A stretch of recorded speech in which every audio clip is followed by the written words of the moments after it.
Débat de société s'invite sur Miango FM. Les marchés brûlent, le transport coûte cher et bien d'autres questions qui polluent votre quotidien. Déposez ça ici. C'est la seule adresse de dépôt légal des questions de société sur votre radio. Tous les jours du lundi au vendredi entre 10h et 11h30. Déposez ça ici. Déposez ça ici. Soulagez-vous de tout ce qui vous agace pour ensemble construire une société meilleure. Déposez ça ici, c'est votre nouvelle émission de débat interactif sur votre radio Miango FM 88.4. Déposez ça ici, une présentation de Renaud et Boto.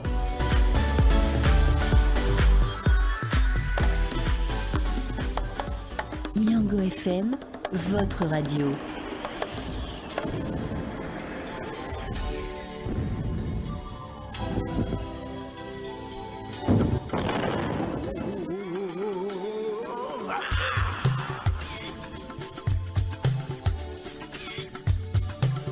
Miango FM 88.4, Yaoundé et Douala. Madame, Messieurs, bonjour. C'est un plaisir de vous retrouver ce matin. Nous sommes mercredi et c'est un mercredi jeunesse sur la 88.4 FM Miango FM. Vous le savez désormais, au micro de présentation, je suis Renaud Eboto.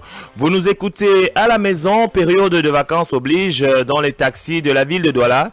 Sur le chemin du boulot, dans les bureaux, votre fidélité est notre leitmotiv.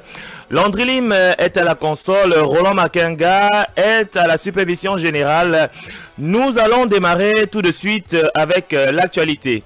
En guise d'actualité ce matin, le Conseil électoral d'Elections Cameroun, à l'issue de l'examen des dossiers de candidature à l'élection du président de la République du 7 octobre 2018, s'est réuni en session de plein droit le 7 août 2018 en vue de la publication de la liste des candidats retenus pour prendre part à ce scrutin. Après délibération, le Conseil a arrêté à l'unanimité des membres la liste des candidats ci-après classés par ordre alphabétique.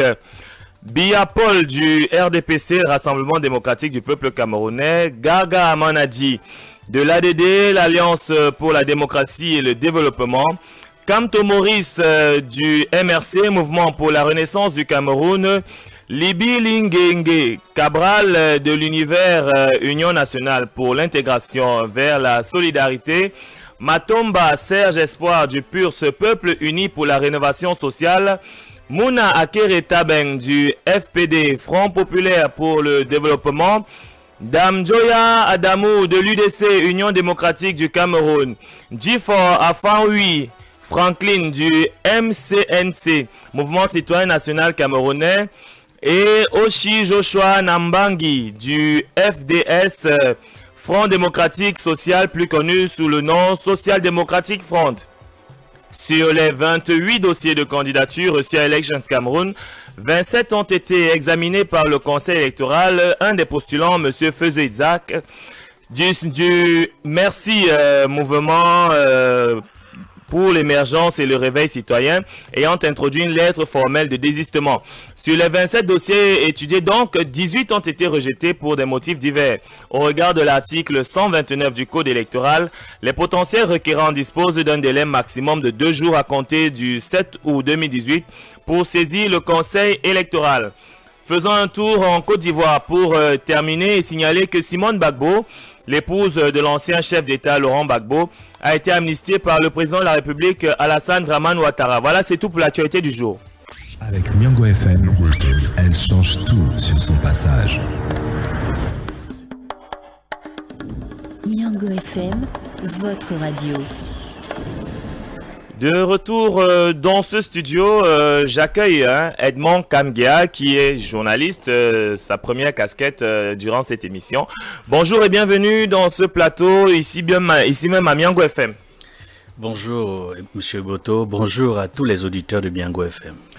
Alors, le Conseil électoral vient de publier sa liste, 9 noms sur les 28 du départ. Alors, quelle est la lecture que vous en faites?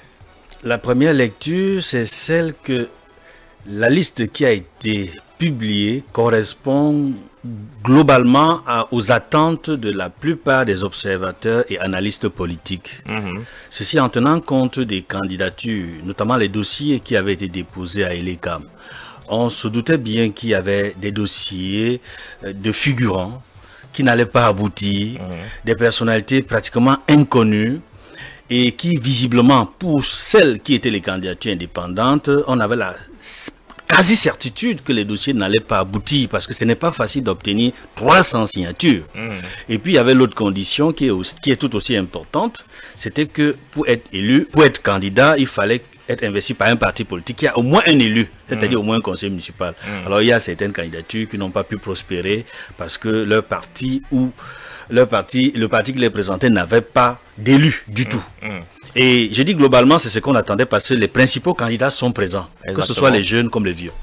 Justement, on va essayer de parler des différents profils qu'on a. On a des moins de 40 ans, on a Serge Espoir Matomba et Cabral Libi. Quelles sont leurs chances à votre avis? Oui, je pense que c'est pas un phénomène de mode, mais c'est dans l'air du temps d'avoir des candidatures jeunes. On le voit à travers le monde entier, la plupart des candidats aujourd'hui en Europe et même en Afrique sont de plus en plus jeunes. Regardez en Afrique du Sud, le leader de l'opposition c'est Moussi Maïman, il est autour de 40 ans. Regardez au Zimbabwe, l'élection présidentielle qui va se tenir, le candidat de l'opposition, le mouvement pour le changement démocratique, c'était Chamisa Nelson, il a 40 ans. Et il s'est même autoproclamé vainqueur.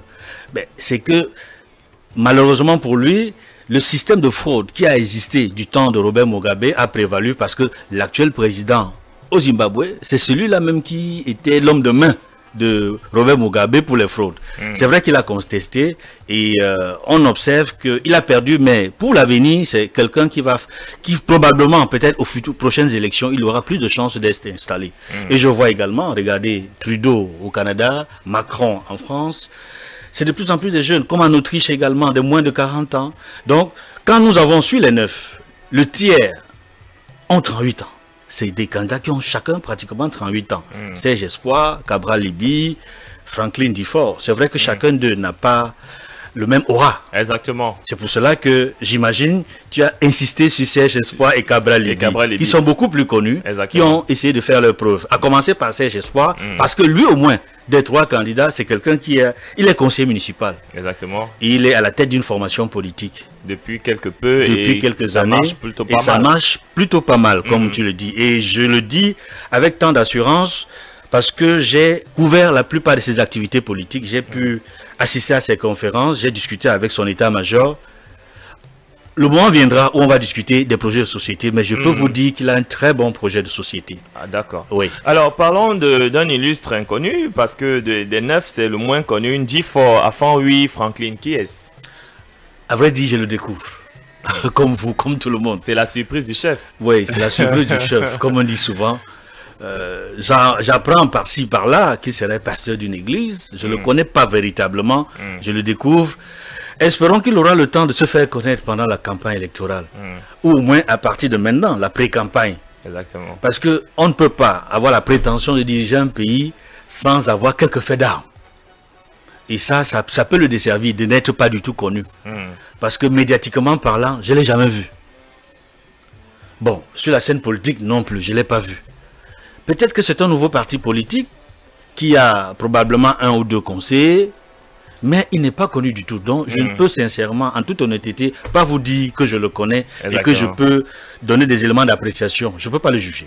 D'accord. Alors maintenant, on va parler des les vieux briscards à cette élection présidentielle. On a Damoun Damjoya, qui est un vieux de la vieille à l'élection présidentielle. Il était là en 2004, en 2011, il est encore là en 2018. On a... on a Garga Manadji qui était même 3e à la dernière élection présidentielle avec 5% si je ne m'abuse. Ouais. Alors que dire de ces vieux briscards là? Est-ce qu'ils avaient encore leur place à cette élection présidentielle? N'auraient-ils pas pu laisser les jeunes loups se faire les dents? Je pense que la question est très importante. Ce d'autant plus que l'un d'entre eux a montré l'exemple, qui n'est pas candidat cette fois-ci, ni John Frundi, voilà, qui a été pratiquement à tous les scrutins en dehors de l'élection présidentielle de 1997 qu'il avait boycotté en même temps qu'Adamoun Damjoya. C'est la première fois qu'il y a une élection où on ne le voit pas, ni John Frondi, parce qu'il a su passer la main. Et c'est ce que la presse, je fais partie de ceux qui ont rédigé des articles, qui ont même approché le SDF pour dire il faut passer la main. C'est une nouvelle génération qui doit continuer. Et il a compris le message. Et il avait promis, ça je tiens à le souligner pour le mettre à son mérite, ni John Frondi, après l'élection présidentielle 2011, quand les résultats sont sortis, dans ses déclarations, il a promis, notamment au SDF, au public qui était là, après la proclamation des résultats, que c'est sa dernière élection présidentielle. Que les autres élections, ce sera un autre candidat. Nous pensions qu'il agissait comme des hommes politiques boulangers. Et on a bien vu qu'il n'est pas candidat. Il allait nous rouler dans la farine. Il allait nous rouler dans la farine. Il ne l'a pas fait.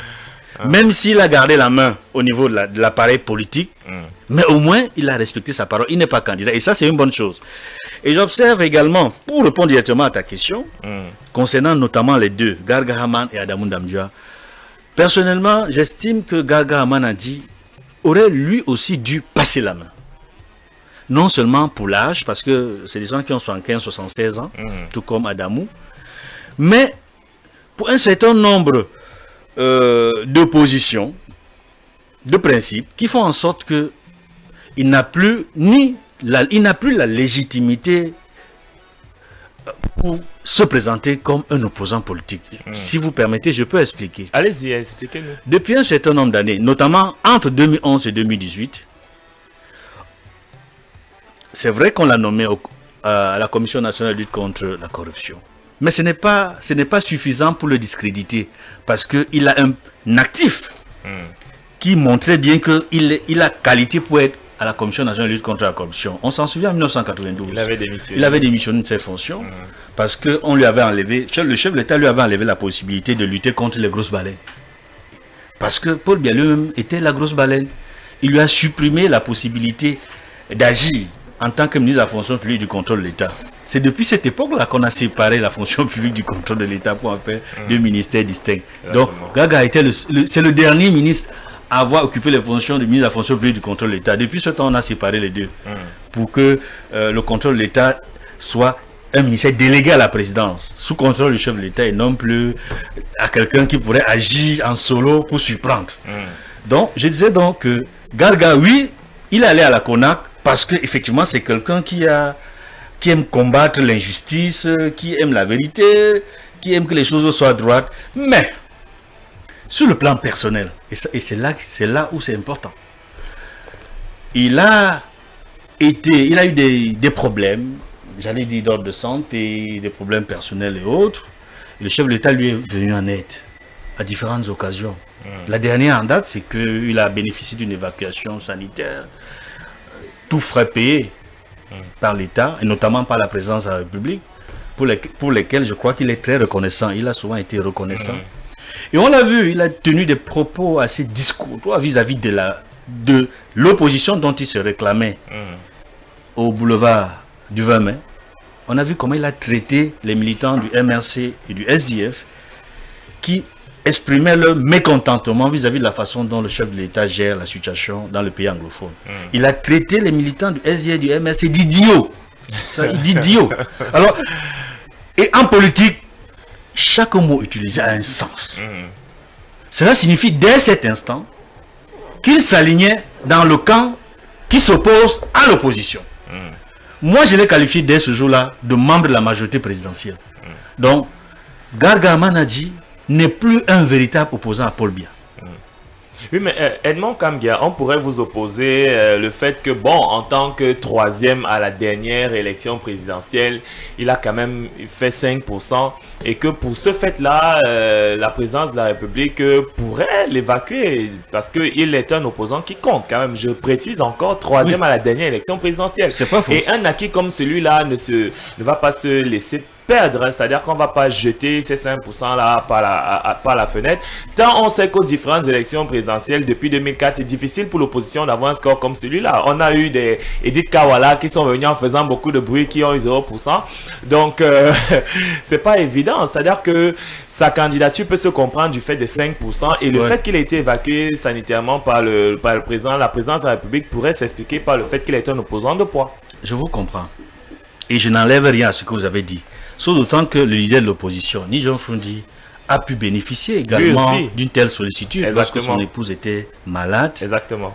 Elle a été évacuée en Suisse. Malheureusement, elle était décédée.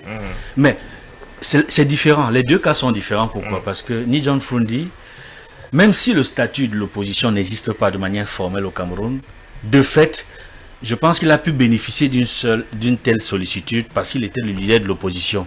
Et ce qui est important, c'est que le SIF, d'une manière générale, et sur le plan fonctionnel comme sur le plan de prise de position, ne s'est jamais aligné pro-RDPC. Le message a toujours été clair, il n'a pas été ambigu au niveau du SIF. C'est la raison pour laquelle je pense que, bien qu'en passant la main à Yoshua aussi pour continuer le combat, le SIF demeure le principal parti de l'opposition avec un appareil politique important. Et à aucun moment on a vu de manière formelle, j'insiste sur le côté formel, ni John Froundi se compromettre. Et je vais revenir sur Garga Manadji pour dire qu'il a été, j'allais dire, non seulement silencieux, mais pas visible sur les actions de l'opposition ces dernières années. On ne l'a pas vu, il n'a pas été présent dans les actions de mobilisation, dans les actions de contestation, dans la rue, comme dans les réunions et manifestations publiques. On n'a pas vu Garga. Il était de l'autre côté. Dans un côté, j'allais dire qu'il arrangeait mieux. Bon, c'est vrai qu'il travaille encore à la CONAC, mais s'il était encore opposant, ça je le dis avec toute l'expérience de 30 ans de métier que j'ai, je suppose qu'il aurait pu accompagner les actions qu'ont mené les leaders du SIF, du MLC, du PUS, dans la réforme, dans le projet de réforme du code électoral. Il a été absent. Et cette absence-là me fait penser qu'il n'est... Je ne comprends pas pourquoi j'appellerais à voter pour quelqu'un qui a été absent dans les principales revendications de l'opposition. Et pour ajouter de l'eau à votre moulin, récemment, il s'est senti investi d'une mission présidentielle pour aller au nord-ouest, sud-ouest, parler. Comme émissaire de Paul Biya, pour aller discuter avec les populations anglophones et lui rendre compte. S'il n'y a pas meilleur élément ou argument pour dire qu'il est l'un des hommes de main du chef de l'État en ce moment, je crois que sa candidature n'a pas un véritable sens, au sens de l'opposition, je veux dire. Exactement. Parlons d'Adamou Damdjoya maintenant. Adamou Damdjoya, c'est quelqu'un pour qui j'ai beaucoup de respect, pour tout ce qu'il a fait dans ce pays. D'abord parce qu'il a été, et j'allais dire, le ministre de l'Éducation nationale, parce que c'est l'appellation qu'on avait à l'époque. Aujourd'hui, on me dit ministre des enseignements secondaires, mais il y avait le super ministre de l'Éducation nationale. Beaucoup de ceux qui ont son diplôme dans les années 77-78 s'en réclament, s'en vantent, disent que mon BPC, c'est Adamou Damdjoya. Je le dis pour que vous puissiez comprendre pourquoi je suis d'accord qu'il soit encore candidat. C'est un homme de l'éthique, des valeurs. C'est quelqu'un qui veut insuffler un esprit de vertu en politique et dans la société camerounaise. Pour moi, ce sens-là est important. Dans une société comme celle-ci où les valeurs ont foutu le camp, aussi bien dans la société que dans la manière dont le gouvernement gère les politiques publiques. Trop de corruption, non-respect de ceci ou ça. On a vu depuis que on a abandonné, j'allais dire, la morale dans les écoles publiques, on a vu ce que ça devient. Mais est-ce que c'est suffisant pour être président de la République?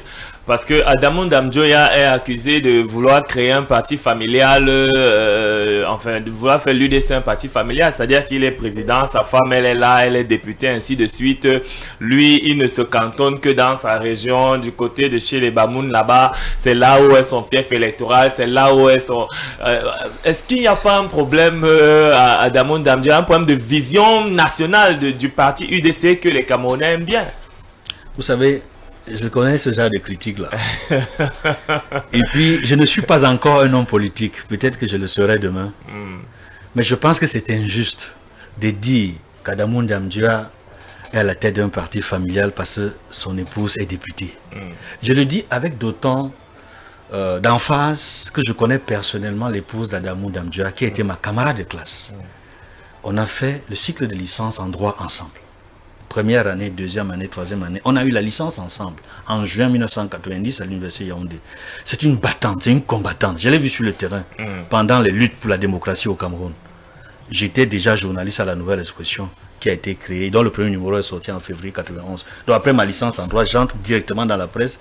D'ailleurs, j'écrivais des articles quand j'étais étudiant déjà. Parce que mon premier article paraît en 1987, quand je suis étudiant encore. Donc je dis, je connais son épouse. Ce n'est pas le fait pour lui. Vous savez, il y a eu une loi qui a fait en sorte qu'à travers les incompatibilités, on pouvait plus être député maire. Exactement. Alors, certains estiment que parce que Adamou Ndiamdieu a permis à son épouse d'être député et lui il est resté maire, alors c'est un parti familial. J'ai dit non. Hermine Patricia Domaine Ndiamdieu a beaucoup de mérite, elle a beaucoup de qualité. C'est-à-dire, ce n'est pas parce qu'elle est l'épouse d'Adamou Ndiamdieu qu'elle a eu cette fonction. C'est parce qu'elle est une femme politique. Bon, la mauvaise coïncidence veut que ce soit l'épouse du leader du parti. Exactement. Alors, c'est trop vite fait de dire c'est un parti familial et puis parce que l'essentiel des députés vient du Noun. Mais c'est un mérite que beaucoup de leaders n'ont pas. Combien de leaders ont des députés dans leur région natale? Citez-moi d'autres leaders dans ce pays qui ont qui ont plus de 2 députés dans leur région natale. Regardez au nord-ouest. Au départ, dans les années 92, le SDF avait la totalité de 20 députés du nord-ouest. Mais aujourd'hui, le SDF n'a plus la totalité des députés du nord-ouest. Regardez les autres partis politiques de l'opposition. Regardez ces leaders-là. Non seulement ils ne sont pas députés, non seulement ils ne sont même pas élus. Adamou Ndiamdieu, lui, il a le mérite d'être élu. Il est élu maire. Il est maire de Fumban depuis 1996. Il se bat pour maintenir son poste.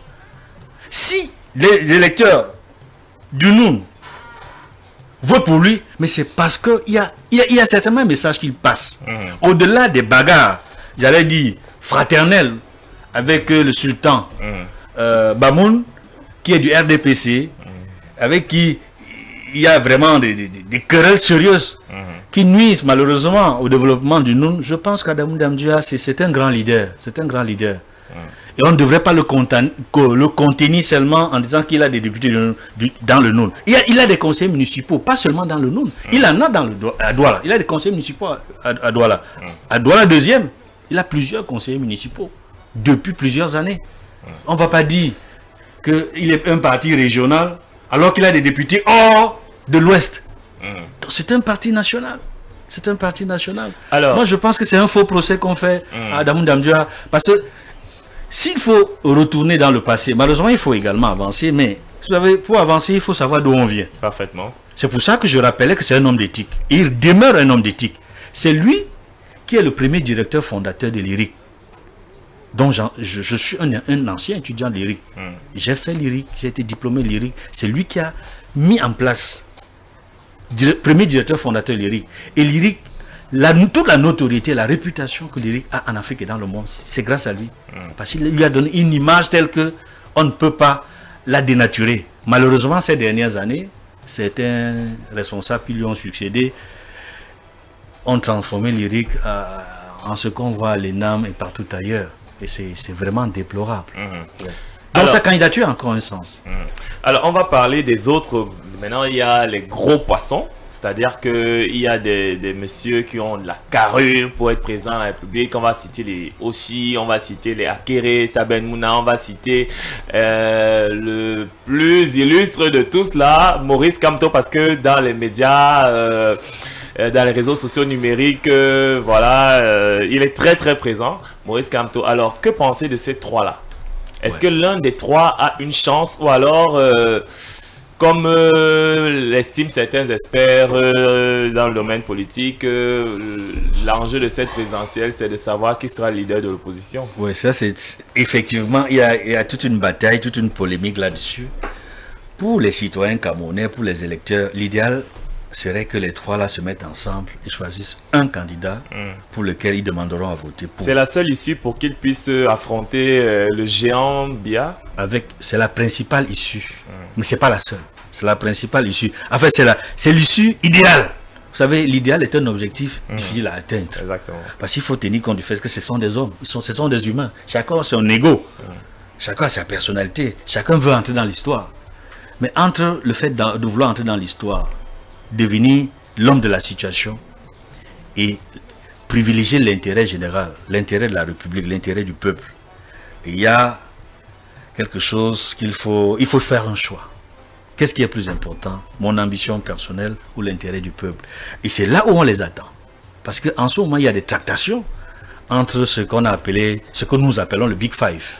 Donc à ces trois, c'est-à-dire Maurice Kamto du MRC, Akere Mouna du Front pour le Développement Populaire, Yoshua aussi du SDF, on associe les deux jeunes, Serge Espoir du PURS et Cabral Libi du Parti Univers.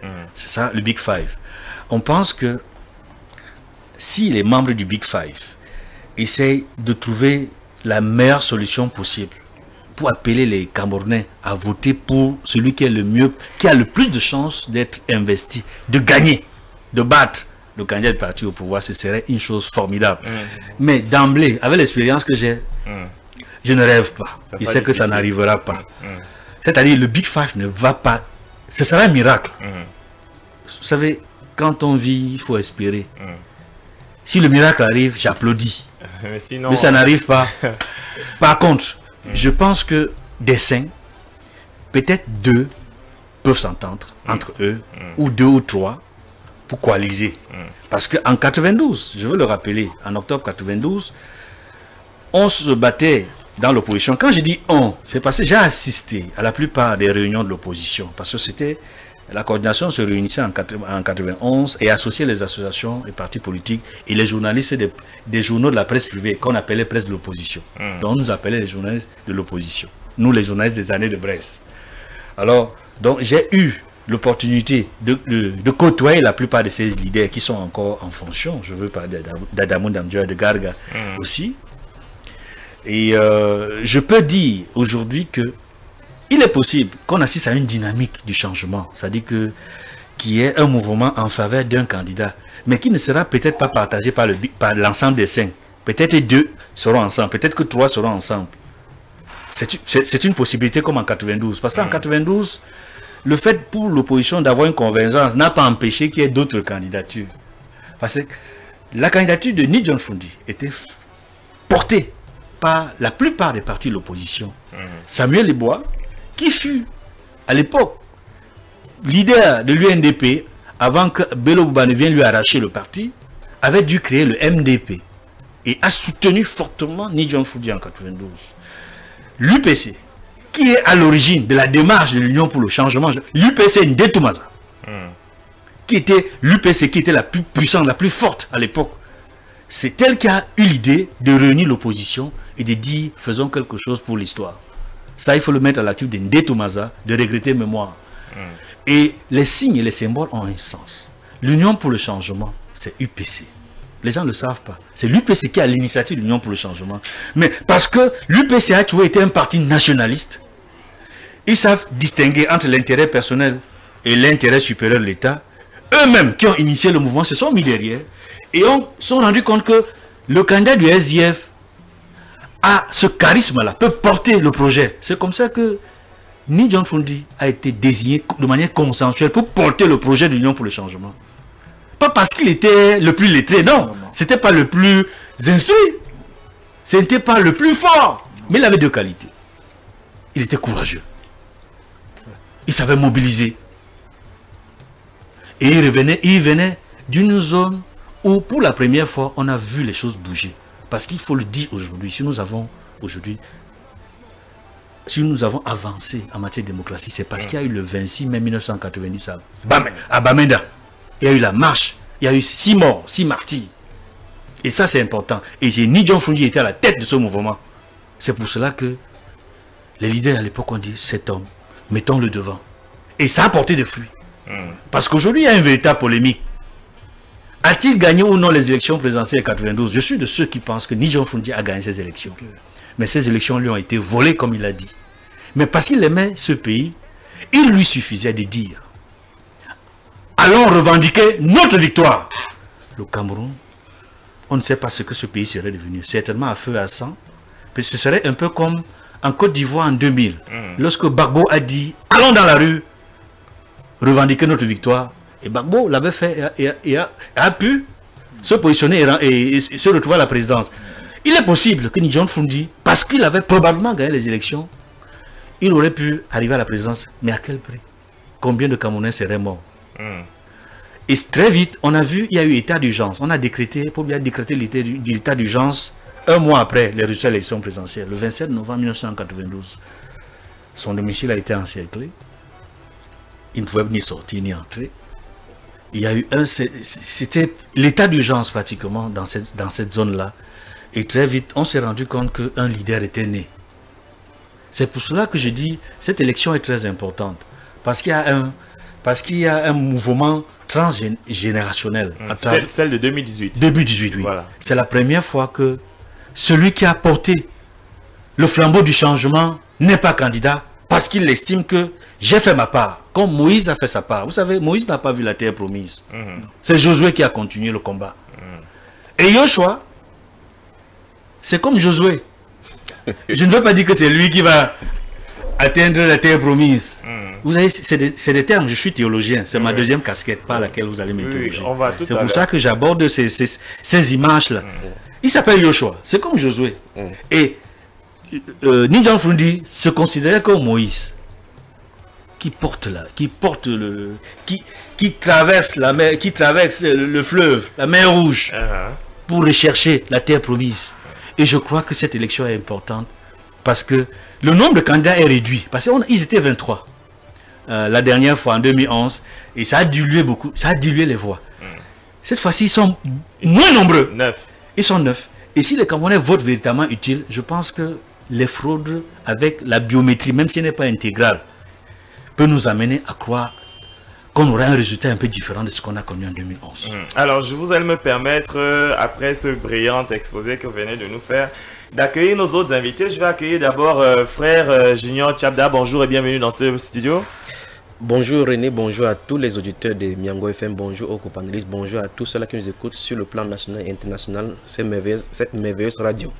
Alors, vous allez vous présenter pour la gouverne de nos auditeurs. Je vous laisse le soin de le faire vous-même. Alors, pour ceux qui m'écoutent pour la première fois, je crois que je suis sur d'autres ondes dans la ville et dans d'autres pays.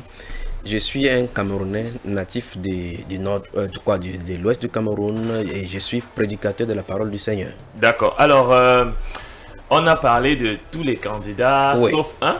Oui. Ouais, quand vous allez exactement. On vous a laissé l'honneur. Peut-être plutôt la colle.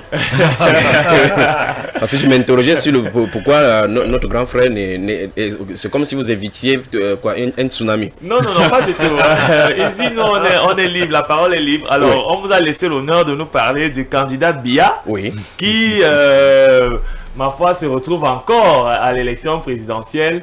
Et selon les sondages, ou alors selon certains experts, il va écraser ses adversaires avec un score à la soviétique. Alors, qu'est-ce que vous en pensez? Voilà. Si vous demandez, puisque notre frère, il a double casquette, je suis d'abord citoyen camerounais, il pourrait parler en tant que citoyen, puis en tant que prédicateur. Exactement. En tant que citoyen, je crois que beaucoup de personnes comme moi pensent que, et comme il a dit dans son analyse là, pas seulement les gros poissons tels que Gaga Ama Hadji et Abdelmoun Damjoua auraient dû laisser, et il a fait citer dans différents autres pays que c'est comme si c'est un vent de la jeunesse qui souffle dans la démocratie. Vous voyez, cet engouement qu'ont la jeunesse maintenant à vouloir porter les aspirations des bas peuples, on voit effectivement que ces changements auraient dû souffler dans cette direction-là. Et le président, dans ce cas de la République du Cameroun, aurait saisi l'occasion pour sortir, comme l'ambassadeur américain lui avait supposé, des faits comme Nelson Mandela entrer dans l'histoire. Maintenant, l'autre sens, ce serait maintenant, et s'il perdait? Pourquoi les gens ne posent pas la question, et s'il perdait? S'il perdait cette élection, accepterait-il de quitter le pouvoir? Et quel serait le sort qui serait réservé par la justice camerounaise? Parce que, de toute façon, la Constitution lui permet d'être en même temps sédentaire à vie, membre du Conseil constitutionnel à vie pour les anciens présidents de la République. Alors, de l'autre côté, maintenant, j'aimerais dire tout simplement que la même chose qu'on reproche aux candidats de l'opposition, ceux qui sont vieux de Gaga Ama Hadji et Abdelmoun Damjoua, on aurait dû penser justement, comme beaucoup de présidents ont signifié qu'à cet âge-là, on comprend que Abdelmoun Damjoua, ils sont dans la 70 d'âge, mais le président de la République est de loin leur grand frère. On s'attendrait justement à ce qu'il tire sa révérence. Mais il l'a pas fait, peut-être pour des objectifs autres que ceux de son entourage. C'est un système de protectionnisme des intérêts. Mais de l'autre côté, maintenant, en tant que casquette de prédicateur... Vous avez la dent dure. Oui.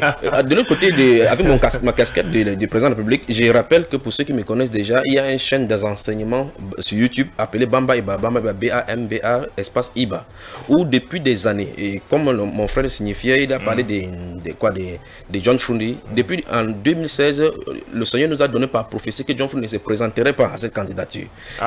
Et là, sur ce site-là, Internet, à plusieurs reprises, nous avons le message pour le Cameroun, y compris l'issue des Que vous disent les prophéties de cette année 2018? Je crois que ce serait bien pour que les gens aient visité, mais il va glisser quelque peu là-dedans. Glissez-nous quelque chose. Vous pouvez poser la question concernant le candidat, le gros poisson, et moi, avec ce gros poisson à manger. Alors, je crois que le gouverneur et tous les autres membres du gouvernement nous écoutent là-bas. Sur ces sites-là, c'est dit clairement le message pour le Cameroun avant que ces événements passent. Depuis 2009, j'en parle par rapport aux événements. J'avais dit dans l'un des enseignements que ce que nous appelons un milieu de paix peut être un signe avant-coureur d'un tsunami qui va parcourir le pays, en expliquant les différents spots des choses que nous allons avoir dans le pays. Et plusieurs fois même, je suis allé à la présidence, j'ai écrit des choses où j'ai déposé à la présidence. Sur ce internet, comme ça pour la référence, pour que les gens qui nous écoutent puissent comprendre que ce n'est pas du jeu. Il y a un message au président de la République, la sortie des crises, avant même que la crise n'entre en scène, que le président de la République devait appeler une repentance nationale pour le pays, parce que les cœurs étaient totalement fermés. Les gens sont frustrés. Il faudra un pardon national, une repentance nationale pour que la prospérité vienne sur ces pays-ci. Je crois que c'est resté lettre morte. Plusieurs fois encore, et puis j'ai parlé après le Conseil constitutionnel et que le lion peut se reposer. Maintenant, à plusieurs reprises, j'ai parlé du fait que l'aigle des États-Unis devrait se tourner vers le lion pour commander d'équité. Là, ce qui se passe maintenant, c'est que cet entêtement du président de la République va lui être fatal. Donc je crois que je peux dire ainsi. Parce qu'en fait, au-delà de l'analyse politique, il a tout le conseil de l'ECAM, puisque c'est lui qui nomme les membres, les dirigeants. Je crois que les candidats, j'ai eu à parcourir les presses et puis j'ai entendu que les gens, les membres de l'opposition demandaient à ce que les ballots, les unes sortent des casernes militaires. Et on appelle le caserne militaire et le commissariat comme un espace public. Vous savez que ce qui est public n'est pas vraiment public dans ces domaines-là. Et donc là, ça veut dire qu'il a tout, l'armée, la police et toutes les autres choses-là, et les gens qui dirigent les camps qui vont donner le résultat sous sa houlette. Mais la seule chose qu'il n'a pas, c'est qu'il n'a pas le soutien du Seigneur Jésus-Christ. Parce que le soutien du Seigneur Jésus-Christ, le message du Seigneur Jésus-Christ voudrait qu'il se répande et qu'il quitte cette scène-là. Donc c'est ça, la prophétie, c'est laquelle? La prophétie, c'est qu'en réalité, il y aura changement au Cameroun. En 2018. Ne vous inquiétez pas, nonobstant, souvenez-vous de ceci, je crois que puisque c'est une radio qui est bien écoutée. Nous sommes en 2018. Ah, d'accord. Puisque c'est une radio écoutée par les gouverneurs et tous les gens de ce pays, je préfère le dire. Vous avez dit tout à l'heure, il ne marche pas mes mots. Mais comment vous avez su ça? Vous êtes vraiment informé. Écoutez, il y a une réalité qu'on doit admettre, et qu'on le veut ou pas. Dans le dernier chapitre 2, la Bible déclare que le règne du Très-Haut domine sur le règne des hommes. Et il donne le trône à qui il le veut. Maintenant, les gouvernants, et j'avais écrit dans une brochure que j'ai mis dans le document que j'ai envoyé à la présidence, dont le titre était La bonne gouvernance face à la révolte. Dans ce document-là, j'expliquais, c'est à l'issue du printemps arabe, j'avais expliqué que tout gouvernement qui néglige les pauvres, les orphelins autres là-bas, et l'injustice particulièrement, attirera sur lui tôt ou tard la fougue des peuples. Et j'ai parlé donc du concept de l'autorité selon la Bible et ce que les populations devraient faire.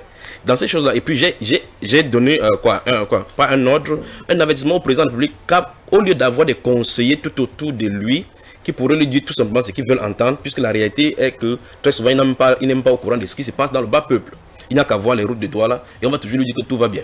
Et donc, vous voyez, effectivement, j'ai dit, au lieu de le faire, il faut chercher les serviteurs de Dieu qui vont lui dire quelle est la direction de Dieu. Parce qu'on ne dit pas seulement que le Cameroun va émerger en 2035 sans connaître l'avenir. Personne ne maîtrise l'avenir.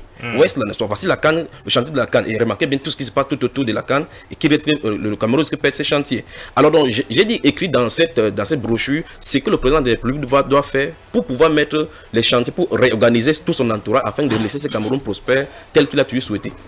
Donc, moi, je veux qu'on soit en une phrase. Hein. Oui.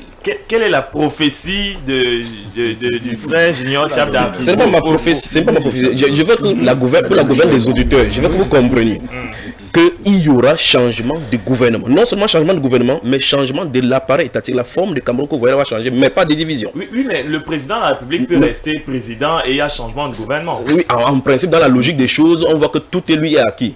Mais il ne démet pas moins sur le plan spirituel. Si on devrait dire que sur le plan spirituel, c'est Dieu qui gouverne. Alors, et c'est justement comme il parlait tout à l'heure là de l'histoire de Pharaon et de Joseph, de Joshua. Vous remarquez que avec Pharaon avait tout pour réussir, écraser les Juifs. Mais il ne démet pas moins que Dieu est intervenu. Donc le Seigneur a laissé ceci justement qu'il s'entête à se présenter pour l'humilier. Donc en réalité, ce qu'il veut dire c'est ceci. Il va perdre les élections. Non, c'est pas ce que j'en ai dit. Ah d'accord. Vous savez, il y a plusieurs façons par rapport à ces élections-ci. Il y a plusieurs façons. Il y a plusieurs scénarios. Mais je me garde de dire, mais tout ce qu'il peut dire à l'issue de ceci, c'est qu'il y aura changement. Vous voyez, en réalité, il peut bien gagner les élections. J'en ai dit quelque chose là-dedans. Il peut bien gagner des élections, mais le Seigneur ne lui permet pas d'accéder au trône pour longtemps. Vous voyez ce que j'en ai dit, n'est-ce pas? Ah oui, mais voilà. On a déjà eu le général de Dieu qui nous a dit... Il a dit Clément qui doit mourir. Voilà. Alors maintenant, dans cette prophétie, voici ce qui a été dit dans les différentes prophéties. Il a parlé en parabole qu'après le conseil constitutionnel, parce qu'il avait dit ça longtemps avant que le conseil constitutionnel soit mis en place. Parce que sur le plan démocratique, il est un homme de droit et il voudrait institutionnaliser et sortir comme celui qui amène la démocratie au Cameroun, comme il a signifié sur les antennes des télévisions étrangères. Alors, il a été dit dans ces prophéties, après le conseil constitutionnel est quoi? Les animaux sont tout autour, en attendant que le lion se couche, le lion doit se reposer. C'est ce qui a été dit. Et maintenant, pour sortir dans cette affaire, je crois que vous avez suivi l'actualité qui prend maintenant en Côte d'Ivoire concernant la libération, l'amnistie accordée par le président Ouattara. Exactement. Alors, cette prophétie-là a été également donnée que voici le problème de la Côte d'Ivoire. Je crois que vous, en feuilletant sur YouTube, vous pouvez voir cela. Le message a été on ne peut plus clair. Pour ceux de l'extérieur, je parle clairement, mais pour ceux du Cameroun, puisque nous ne sommes pas très bons, suivez mon regard, il faut dire des choses en parabole. Alors, ici, pour le cadre de la Côte d'Ivoire, il a été dit clairement qu'il faut une amnistie générale et puis amener la réconciliation qui va nettoyer le trône de la Côte d'Ivoire. Et il a fait, je crois, quelques jours, lundi. Et donc, on voit effectivement que ceux de l'extérieur peuvent écouter la voix de Dieu, mais ceux de l'intérieur font la sourde oreille. Ok, on va donc présenter à nos auditeurs le docteur Blaise Antoine Wodjiléo, qui est médecin, sexologue, coordonnateur des activités de l'ONG FESPAC. Bon, avec vous, on va parler de sujets concernant la sexualité, mais est-ce que vous avez un mot à dire après tout ce que vous venez d'entendre sur la politique ce matin? Je vous assure, je ne dis rien. En 92, j'avais brûlé tout ce que j'avais comme carte. Voilà. J'ai brûlé parce que ma voix n'avait pas été prise en compte. Pourtant, j'avais voté. Il sait que son candidat avait gagné. Mon candidat avait gagné. Il est sexologue maintenant depuis ça. Non, c'est ma profession. Oui. C'est ma profession. Est-ce que votre profession, c'est voter? Négatif. C'est pas voter. Mais moi, j'accomplissais juste ce que tout bon citoyen devrait le faire dans son pays. De toutes les façons, pour la gouverne de nos auditeurs, en 92, les procès-verbaux sont bien clairs. Le président Biya avait gagné l'élection. On fabrique des procès-verbaux. On fabrique des procès-verbaux. C'est pas un souci. Les procès-verbaux sont clairs pour l'instant, jusqu'à ce que la preuve du contraire. Oui, les procès-verbaux officiels. Officiels, voilà. Donc, le président Biya avait bel et bien gagné l'élection de 92. Alors, nous allons prendre une légère pause et on revient juste derrière pour parler du sujet du jour. Aujourd'hui, on parle de la masturbation. À tout à l'heure. Avec Miango FM, elle change tout sur son passage. C'est la pub. La publicité sur Miango FM. Ce vendredi, trouvez la bonne combinaison et gagnez le Banco 2, 120 millions de francs CFA. PMUC, un jour, vous aussi, vous allez gagner gros. C'était vos messages préférés sur Miango FM 88.4.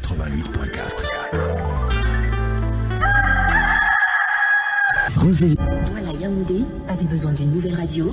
Miango FM, la nouvelle radio.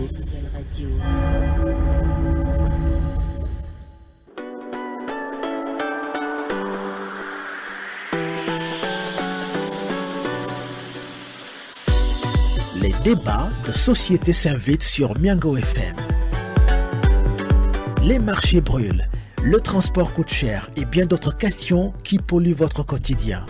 Déposez ça ici. C'est la seule adresse de dépôt légal des questions de société sur votre radio. Tous les jours du lundi au vendredi entre 10h et 11h30. Déposez ça ici. Déposez ça ici. Soulagez-vous de tout ce qui vous agace pour ensemble construire une société meilleure. Déposez ça ici, c'est votre nouvelle émission de débat interactif sur votre radio Miango FM 88.4. Déposez ça ici, une présentation de Renault et Boto.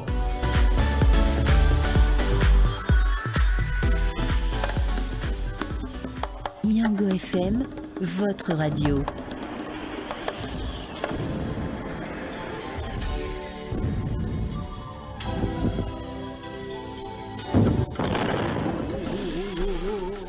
Madame, Messieurs, nous sommes de retour dans ce studio. Je vous rappelle que nous sommes en compagnie du docteur Blaise Antoine Wodileo, qui est médecin, sexologue. Nous sommes en compagnie de Edmond Kamgia, qui est journaliste et également il a fait des études de théologie.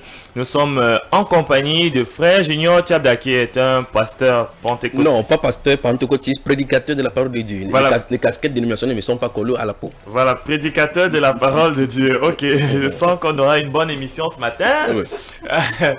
Alors, nous allons parler de la masturbation. C'est un phénomène qui est très fréquent, notamment au niveau des jeunes. Nous sommes en pleine période de vacances scolaires, donc les jeunes nous écoutent à la maison. Alors, nous commençons par vous, docteur. Alors, c'est quoi la masturbation? Ben, dis donc, tu as tout fait de nommer les jeunes. Pourquoi ça? Pourquoi seulement les jeunes? Pourquoi les jeunes? Pourquoi les jeunes? Laisse-moi te dire. C'est moi le médecin coordonnateur du centre d'écoute.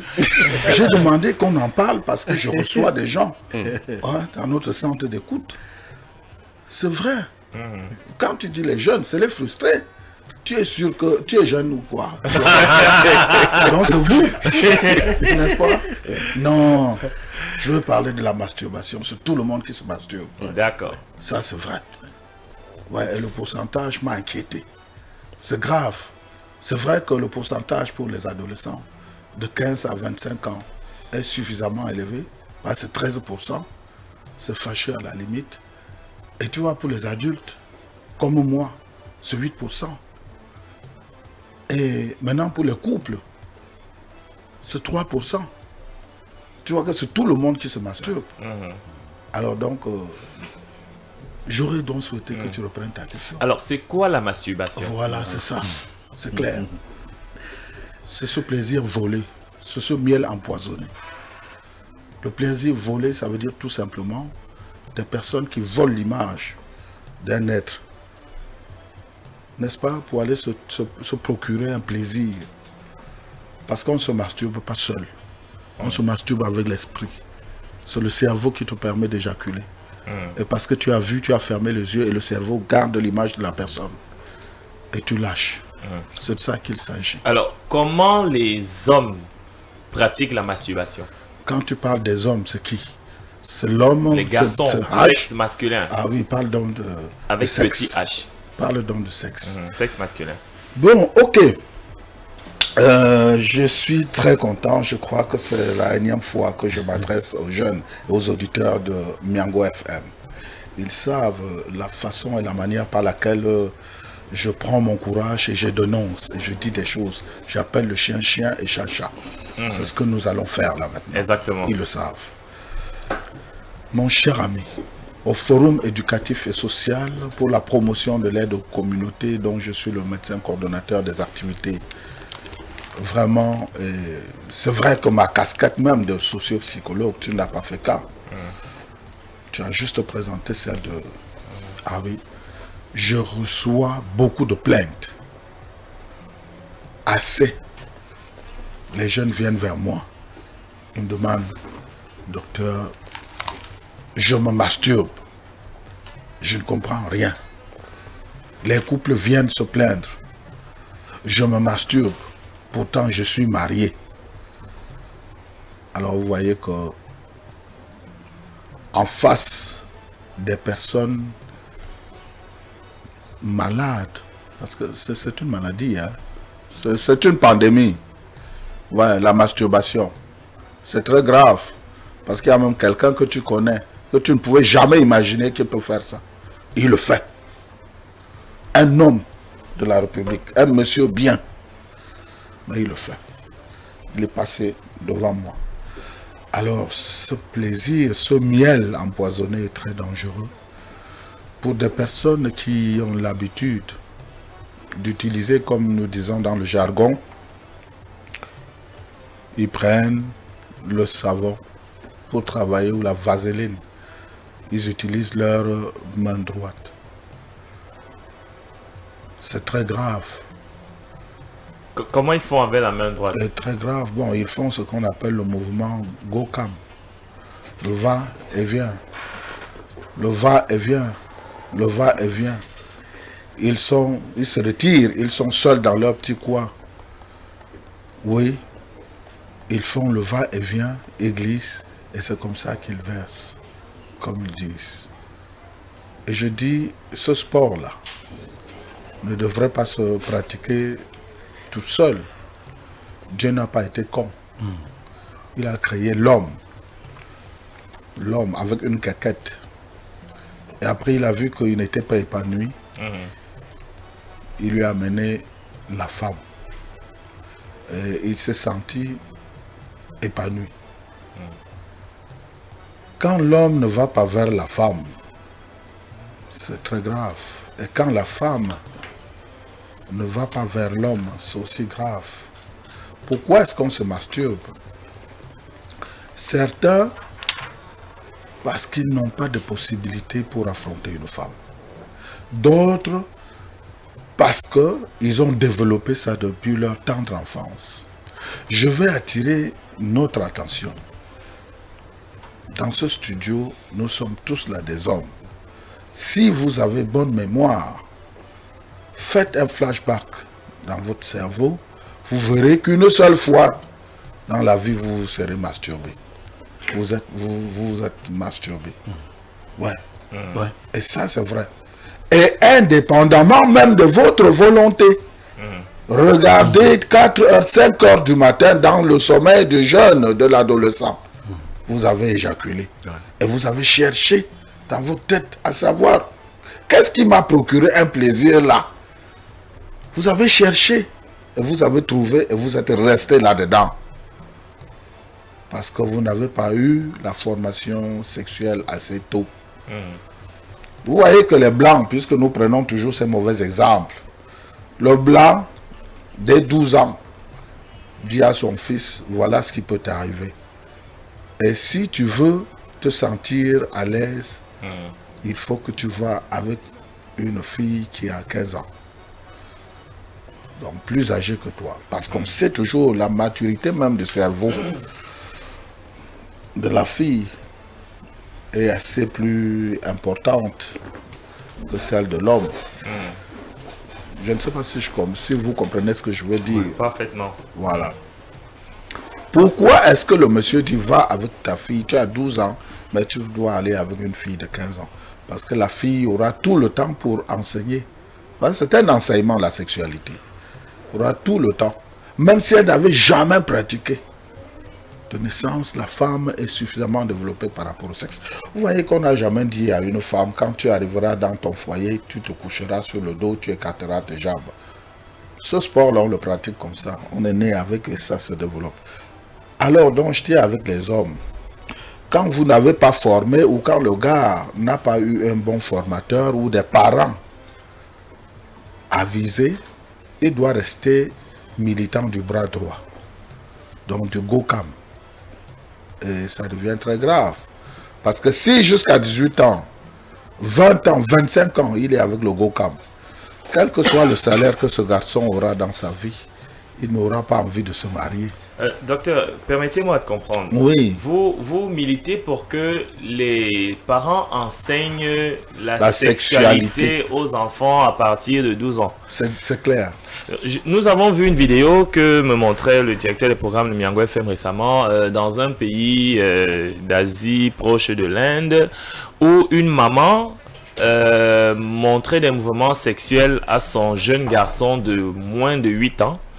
Il prenait déjà avec lui, elle jouait avec lui, il était nu, elle était nue, et puis elle lui montrait des mouvements sexuels déjà. C'est ce type d'apprentissage sexuel dont vous parlez? Non, là c'est satanique ça. Moi je parle de 12 parce que je me réfère aux 12 tribus d'Israël parce que ça fait la maturité, non seulement du monde, mais même la maturité du cerveau. Un enfant de 8 ans ne retient rien, mais quand c'est du gâchis, ça reste indélébile, c'est une tâche. D'accord. C'est ça. 12 ans, c'est important. Je vais revenir à vous, Edmond Kamgia. Alors vous avez fait des études de théologie et vous êtes également journaliste. Alors comment comprendre ce phénomène lorsqu'on donne les chiffres de 15 à 25 ans, 13%, les adultes 8%, les couples 3%. Alors comment comprendre ce phénomène-là, la masturbation, à des pourcentages aussi élevés? D'abord, permettez que je fasse un développement en tant que théologien. Je suis théologien catholique. Exactement. Et à ce titre, je dois revenir dans la Bible pour dire ce que Dieu a prévu pour les hommes. Dans le livre de la Genèse, au chapitre 1, verset 27, Dieu créa l'homme à son image. À son image, il le créa. Hommes et femmes, il les créa. Et plus loin, dans le verset qui suit, le verset 28 du premier chapitre de la Genèse, il leur assigne une mission. Il les bénit. L'homme et la femme, Dieu bénit l'homme et la femme. Soyez féconds. Allez remplissez la terre. Dominez-la. Et ceci est important, il faut le noter. La mission que Dieu assigne à l'homme et à la femme.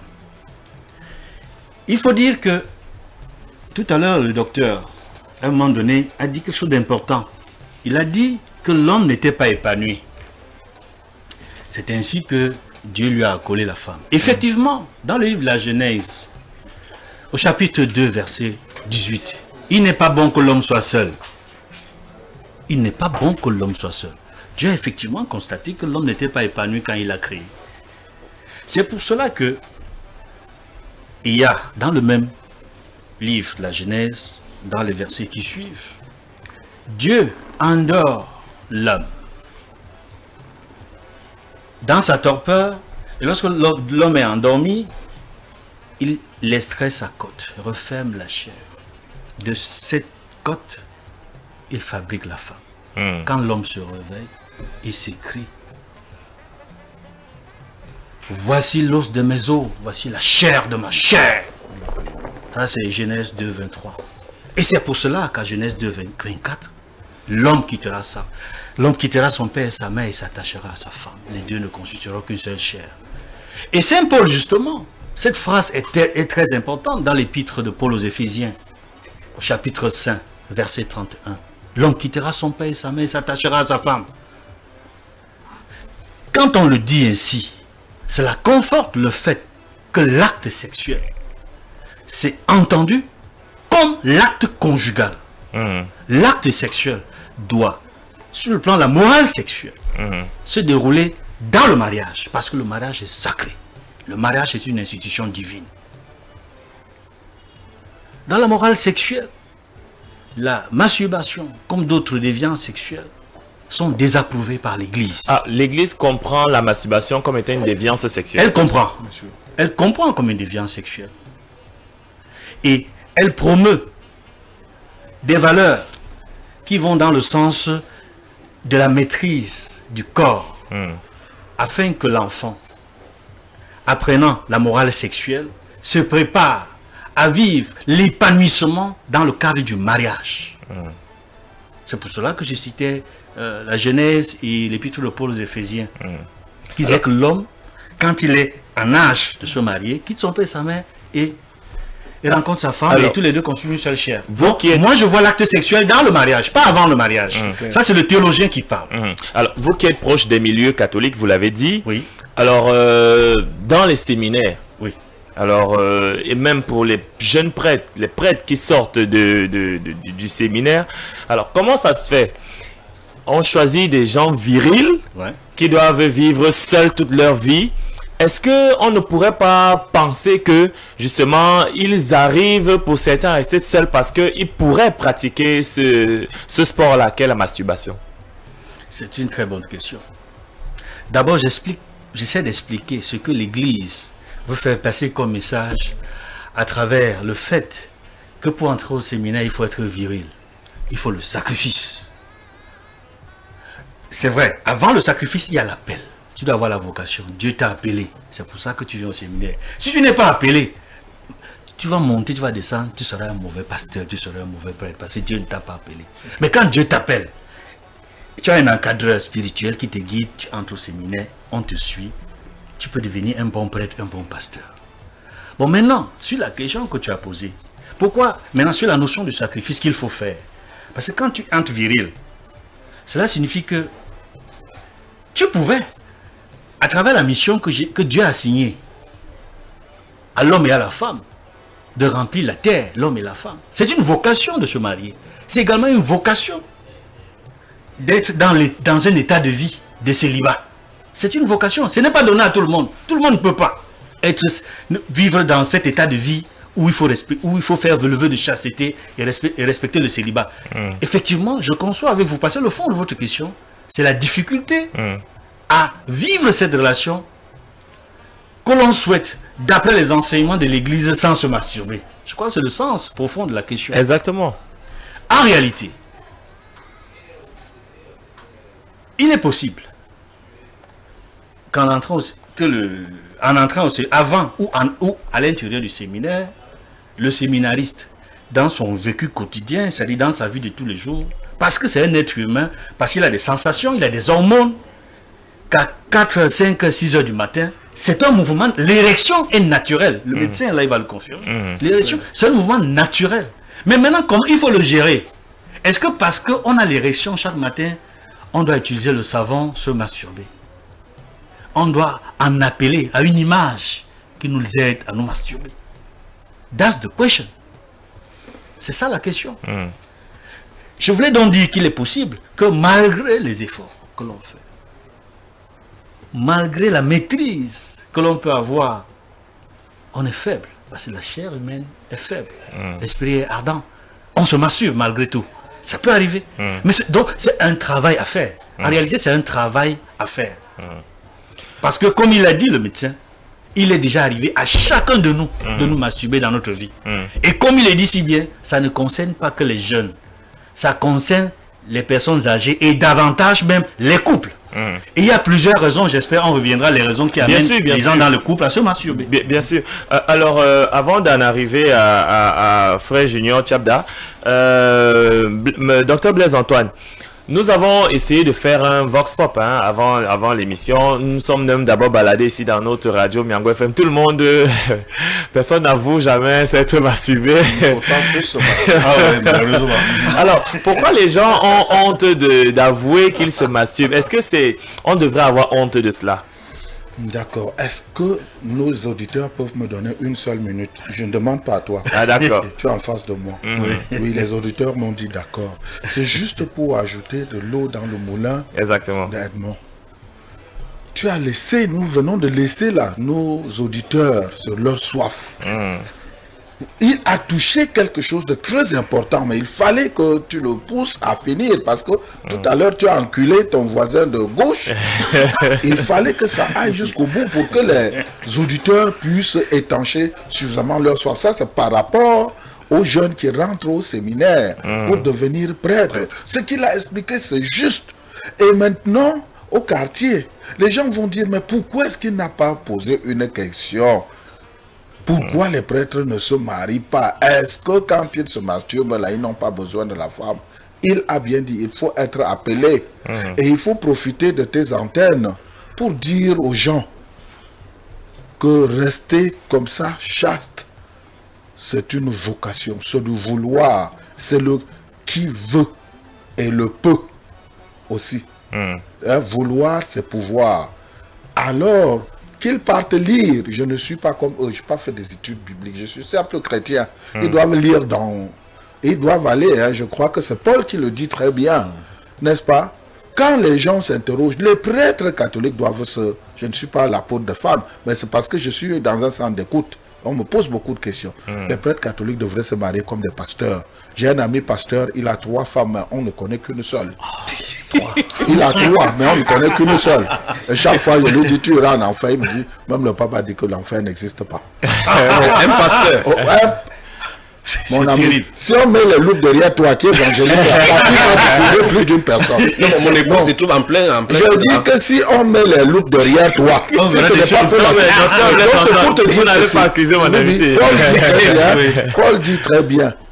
Il est dit, vous devriez, vous les prédicateurs, les enseignants, vous devriez vous marier. N'est-ce pas? Même l'évêque doit prendre une femme de peur de brûler. Si tu ne peux pas rester comme ça, prends une femme. Il n'a pas dit au moins une femme. Il a dit, tu dois prendre une femme. Alors maintenant, les catholiques ont choisi de dire non, nous n'en prenons pas, puisqu'il est même écrit pour rester tranquille Ça veut dire servir. Ils sont là juste pour leur sacerdoce. Alors, docteur, vous n'allez pas parler de religion parce que vous êtes médecin, vous parlez de médecine. Non, tu as dit c'est un fourre-tout. Il faut que nous essayions à égayer les tympans de ceux qui nous écoutent. Il y a un théologien et il y a un pasteur. Les choses peuvent bien les échapper. Je suis pauvre chrétien, je suis croyant. Alors, le point de vue. Junior Tchabda, oui. Est-ce que la Bible mentionne le mot masturbation? Voilà. Là, nous pensons qu'il va toucher la pensée de Dieu concernant ce sujet. D'abord, le mot masturbation est venu longtemps après. C'est Montaigne qui le signifie plusieurs fois. Et je vais signifier, il va essayer de donner l'origine du mot masturbation. Parce que si vous posez la question si le mot masturbation est mentionné dans la Bible et que c'est au XVIIe siècle, par exemple, le mot masturbation est entendu pour la première fois, on doit se référer à la Bible avec le sens de l'étymologie de Dieu. C'est clair. Alors maintenant, tout à l'heure, le docteur, le sexologue comme vous pouvez remarquer, j'ai tenté de noter quelques points qu'il a soulignés. Il a dit que c'est un plaisir volé, de miel empoisonné. Et il dit, les gens se masturbent avec l'esprit. On ferme les yeux et puis ça m'a donné un verset biblique. Effectivement, ce verset biblique parle directement de masturbation. Si vous lisez le livre de Proverbes au chapitre 16, le verset 30, la Bible déclare que celui qui ferme les yeux pour se livrer à des pensées perverses, celui qui mord les lèvres a déjà consumé le mal. Or, effectivement, la masturbation, justement, c'est un phénomène de l'esprit. Parce que pour avoir de l'excitation, vous devez vous imaginer, donner une image avant de toucher les parties érogènes de votre corps. Et donc, dans ce sens-là, justement, nous voyons effectivement que Proverbe chapitre 16, verset 30, pour répondre directement à votre question, parle de la masturbation. Hormis le fait que tous les panélistes ont normalement la moralité, comme ce qui a foutu le camp chez les Blancs, comme il a dit, la moralité africaine veut qu'on considère le mariage comme Dieu l'a considéré dans le livre de Genèse. Et par conséquent, la sexualité n'est réservée que dans le cadre du mariage. Toute autre déviation, et quoi nous touchons également un autre mot qui se trouve dans la Bible, l'impudicité. Il y a ces corollaires tels que la débauche, l'immoralité sexuelle. Le mot impudicité, si vous lisez le livre de 1 Corinthiens chapitre 6 particulièrement, verset 9, il dit, ne vous y trompez pas, les injustes n'hériteront point le royaume de Dieu. Il dit, ni les impudiques, ni les idolâtres, les efféminés, ainsi de suite, les adultères, n'hériteront le royaume de Dieu. Le mot impudique là-bas, en grec, est rendu par pornéia, d'où est sorti le mot pornographie. Effectivement, ça veut dire que tout genre de rapports sexuels que nous avons, c'est-à-dire que vous pouvez y mettre la masturbation, les attouchements et toutes les autres choses, hormis dans le cadre du mariage, est considéré par la Bible comme de l'impudicité. Donc la masturbation doit en faire partie de ces gros lots qu'on appelle donc l'impudicité ou bien l'immoralité sexuelle. Parce que immoralité sexuelle, ça suppose que c'est une relation sexuelle qui ne passe pas dans la morale. Voilà. Et par conséquent, dans le rapport sexuel, comme Dieu l'a signifié, en bénissant les couples dans Genèse chapitre 1, comme notre compagnie l'a signifié, veut dire clairement que Dieu a réservé le rapport sexuel dans le cadre d'intimité. Alors, je vais vous poser une question claire avant de revenir au docteur pour qu'on parle de la masturbation féminine. Alors, est-ce que au lieu de commettre l'adultère, qui est condamné de manière expresse par la Bible, un jeune homme ne peut pas se livrer tranquillement à sa masturbation? Voilà, c'est ce que certaines pensées ont dû souligner. Remarquons d'abord qu'au XVIIe siècle, les gens pensaient, particulièrement le docteur, je crois que c'est un docteur Samuel Tissot, qui avait écrit les essais concernant la masturbation, et ils appelaient la masturbation comme étant de la maladie. C'est lorsque la révolution sexuelle a eu lieu qu'on a commencé à apprendre maintenant les livres sataniques pullulent du fait qu'on ne doit pas, c'est la culpabilité justement, donc, puisque vous avez dit, vous avez fait un vox pour et personne n'avoue être cette masturbée. Vous voyez effectivement que ce sentiment de culpabilité, c'est ce que chez les Blancs, on essaie d'écrire aux gens de pouvoir surpasser la culpabilité, de vivre le rapport sexuel de la masturbation comme étant un style de vie, un style sexuel. Et justement dans le livre de la Bible satanique d'Anton LaVey qui traite de la sexualité et le satanisme, il dit effectivement que personne n'a le droit de fixer une norme. Aucune société, ni même un État n'a le droit de fixer une norme sexuelle. Et par conséquent, comme c'est Anton LaVey, non pas Anton LaVey, Alyssa Crowley, qui était un initiateur satanique dans les années 1900, qui en Égypte a écrit cet essai-là sur la Kabbale, appelé le livre de la loi, traite au chapitre 1, parce que son livre a 3 chapitres, il traite au chapitre 1 du fait que la loi, toute la loi va se retrouver autour d'un seul mot, do what thou will, c'est-à-dire que faites ce que vous voulez. Vous voyez effectivement que le simple fait que l'homme se donne à des libertinages, lui permet de liberté, ça montre effectivement que chaque personne est libre de faire ce qu'il veut, et définit dans la Bible qu'il n'y a pas un Dieu qui est quelque part qui est courroucé. Vous voyez, ça veut dire que il faut d'abord briser la crainte de Dieu, briser la barrière de l'enfer, briser les punitions afférentes par rapport au péché et définir le péché comme étant les tentatives de la religion d'arrêter les hommes, d'empêcher les hommes d'assouvir les besoins. Lorsqu'ils ont fini de faire cela, donc, on peut injecter donc cela dans les éducations et particulièrement, je crois en juin 2009, il y a eu un forum dans l'UNESCO, je crois que c'est 89 pages, 98 pages sur l'éducation sexuelle que l'UNESCO doit prolonger dans le gouvernement. Et dans cette éducation sexuelle qui doit être assignée au gouvernement, on voit effectivement comment il faut éduquer les enfants depuis l'âge maternel. Et il y a cela 2 ou 3 ans, il y a la théorie déjà qui est venue de l'Europe et ça a fait moult face. Maintenant, vous posez la question, est-ce qu'au lieu de commettre l'adultère, un garçon, ce ne serait pas bien pour faire la masturbation?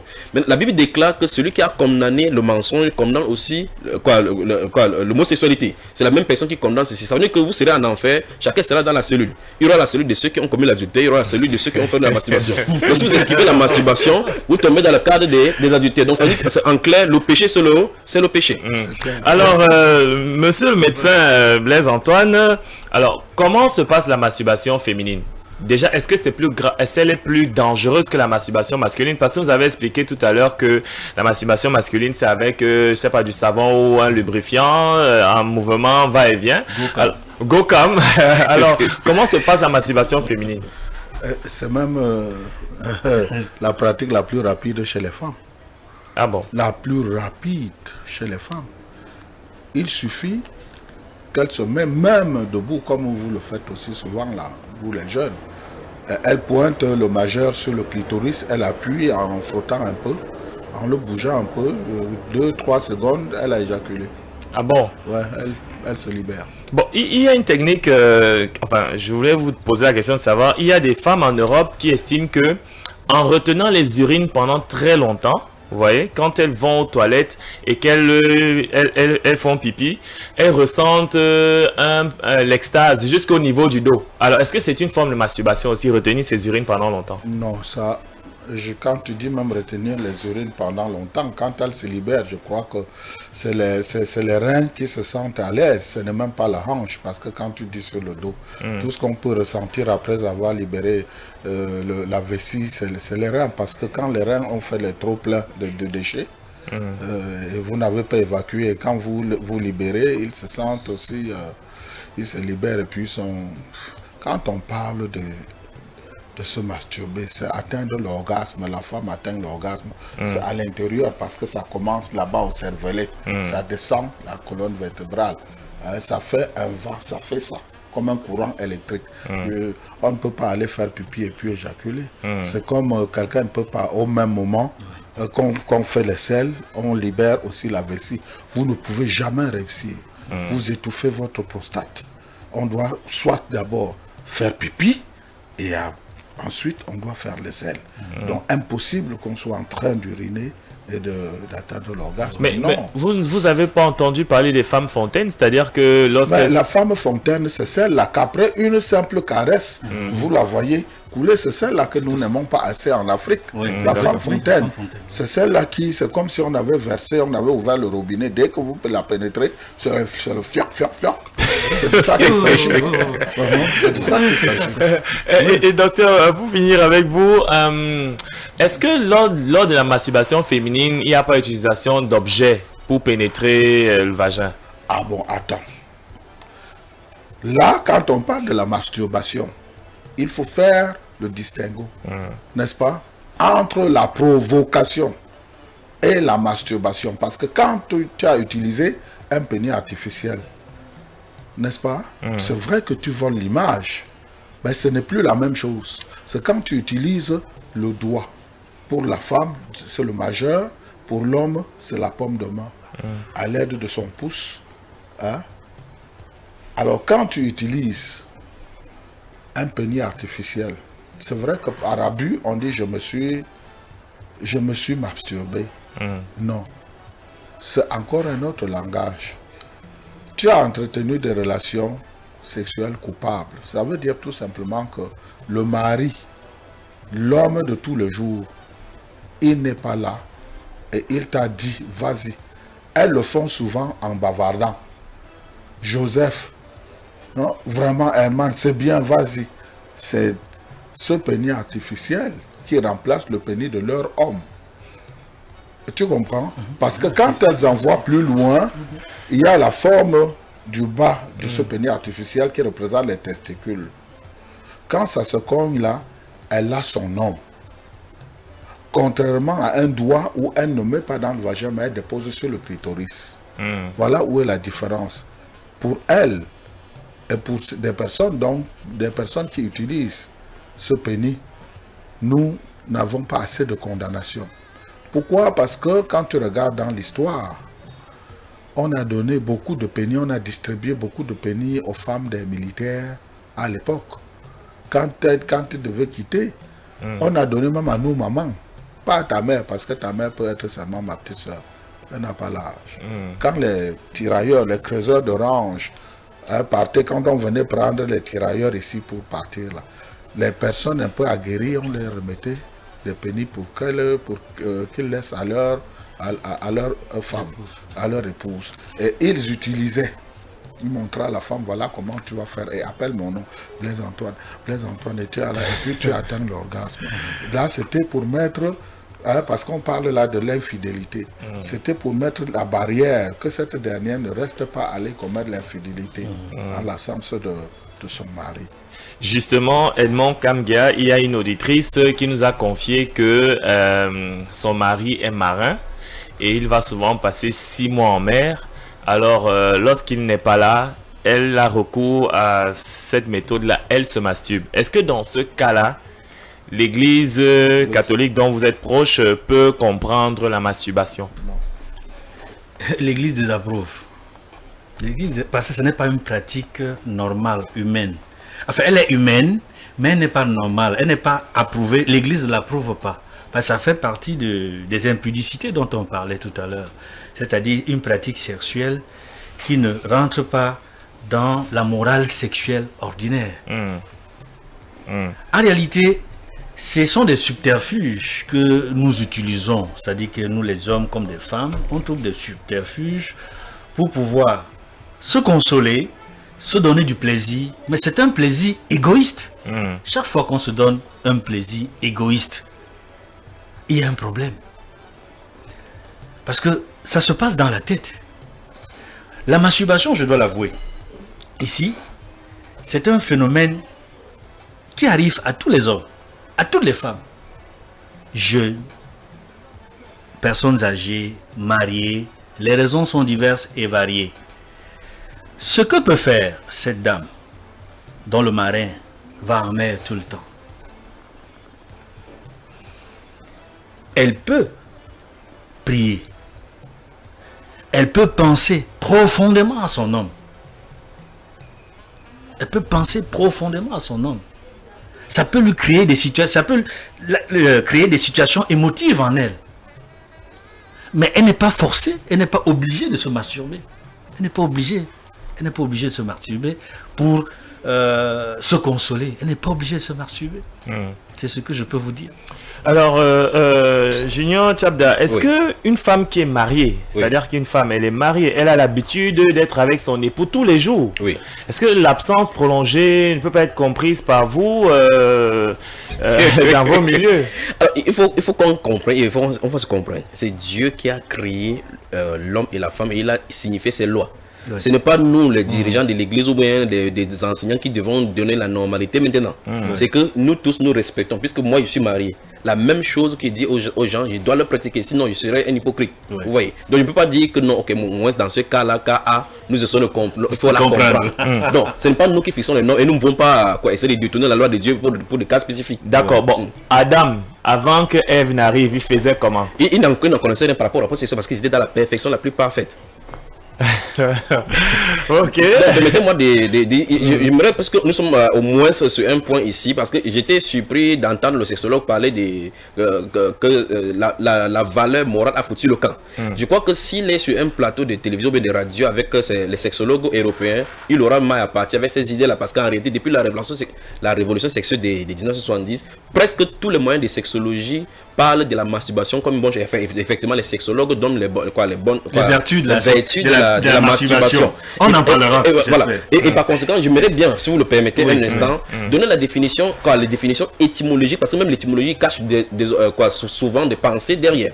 Le mot masturbation a été formé pour la première fois dans la langue française par Montaigne sous la forme manustupration. Dans l'apologie Raymond Sebon du 12e chapitre du 2e livre d'essai. Ce mot coexiste pendant pendant près d'un siècle sur deux formes, manustupration et masturbation. Donc le premier, manustupration, vient de deux mots qui manus veut dire main et stupration, action de souiller. Et par conséquent, masturbation voudrait dire se souiller avec la main.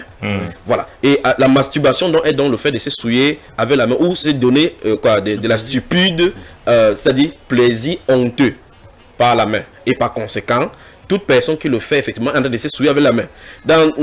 Aujourd'hui, dans les synonymes qu'on peut utiliser aujourd'hui, c'est l'onanisme ou bien l'abus de soi. Maintenant, pour ne pas trop gêner la sensibilité, les sexologues européens ont trouvé les termes palliatifs par rapport à cela pour ne pas trop blesser la sensibilité, l'autosexualité. Il parle de l'autosexualité. Donc, on voit effectivement qu'en entrant dans l'étymologie de la fondation, parce que tout à l'heure, on me posait la question si le mot masturbation se trouve dans la Bible. Et on voit effectivement qu'à l'étymologie même du mot masturbation, c'est l'action de se souiller. Et dans le livre de Genèse, au chapitre 38, verset 7, il y a un monsieur qu'on appelle Onan qui allait avec la femme de son frère, qui s'est souillé à terre. La Bible dit littéralement le mot, il s'est souillé à terre. Ça veut dire qu'il ne permettait pas que le spermatozoïde soit déposé dans le vagin pour pouvoir procréer. Et donc cette action de se souiller à terre était condamnée par Dieu. Et Dieu a dû le tuer. Edmond Kamga, est-ce qu'il y aurait des vertus dans la masturbation? Oui, une certaine littérature. Parce que je lis tout. Je suis journaliste, je suis théologien, je lis toute la littérature. Pas seulement chrétienne, même islamique et d'autres philosophies. Et une certaine littérature que j'ai lue fait la promotion de la masturbation. Et dans cette promotion de la masturbation, une des choses que j'apprends par rapport à certaines maladies, c'est un élément préventif. C'est-à-dire ça prévient, c'est-à-dire ça n'attend pas que la maladie arrive pour que vous cherchiez à la guérir ou à la soigner. C'est un élément préventif. Ça évite par exemple les cas de prostate. Tout à l'heure le médecin, on va peut-être en parler. Une certaine littérature estime que il faut, si vous n'avez pas la possibilité de rencontrer une femme, vous n'êtes pas en situation ou vous n'êtes pas assez courageux, au lieu de rester longtemps sans faire l'amour, vous vous masturbez parce que c'est important, ça éloigne la possibilité d'avoir la maladie de la prostate, le cancer de prostate. Bon, là, je ne peux pas le vérifier, mais il y a une argumentation scientifique solide là-dessus. On va interroger le médecin. Le médecin va nous dire. Tout de suite, docteur Blaise Antoine. Alors, c'est quoi la prostate et est-ce que la masturbation est la solution miracle contre la prostate? La prostate même, c'est notre membrane qui nous permet d'éjaculer, qui régule l'éjaculation, la sortie du sperme ou bien les urines. Je vais vous expliquer. Ça, c'est un groupe de masturbateurs qui ont écrit des choses comme ça. Parce qu'ils veulent se cacher là. C'est les enfants de Lucifer en personne. Voilà. Qui cessent de vous tromper. Moi, je suis un grand-père avec mon premier petit-fils à 17 ans qui vous a appris qu'en éjaculant chaque fois, on prévient le cancer de la prostate. C'est ça qui appelle même le cancer de la prostate. L'éjaculation très très régulière. C'est ça qui appelle d'abord pourquoi est-ce qu'on va directement au cancer de la prostate. C'est déjà un stade avancé quand on parle de cancer. Je veux parler de la prostatite. Donc l'inflammation de cette membrane. Attention, vous allez voir tous ces jeunes qui se livrent à ce sport lithique est régulier. À 35-40 ans, ils ne sont plus que l'ombre d'eux-mêmes. Quand vous dites ça, les enfants qui vont passer tout le temps à utiliser leur main droite, demain, ils ne pourront plus avoir soit une éjaculation et même ils vont perdre leur libido. Vous allez dire que cet enfant est malade. Non, il a passé tout le temps à s'auto-détruire. C'est l'autodestruction. Qu'on ne vous trompe pas. Je reçois tous les jours que Dieu a créé. D'ailleurs, je renvoie des messages depuis là.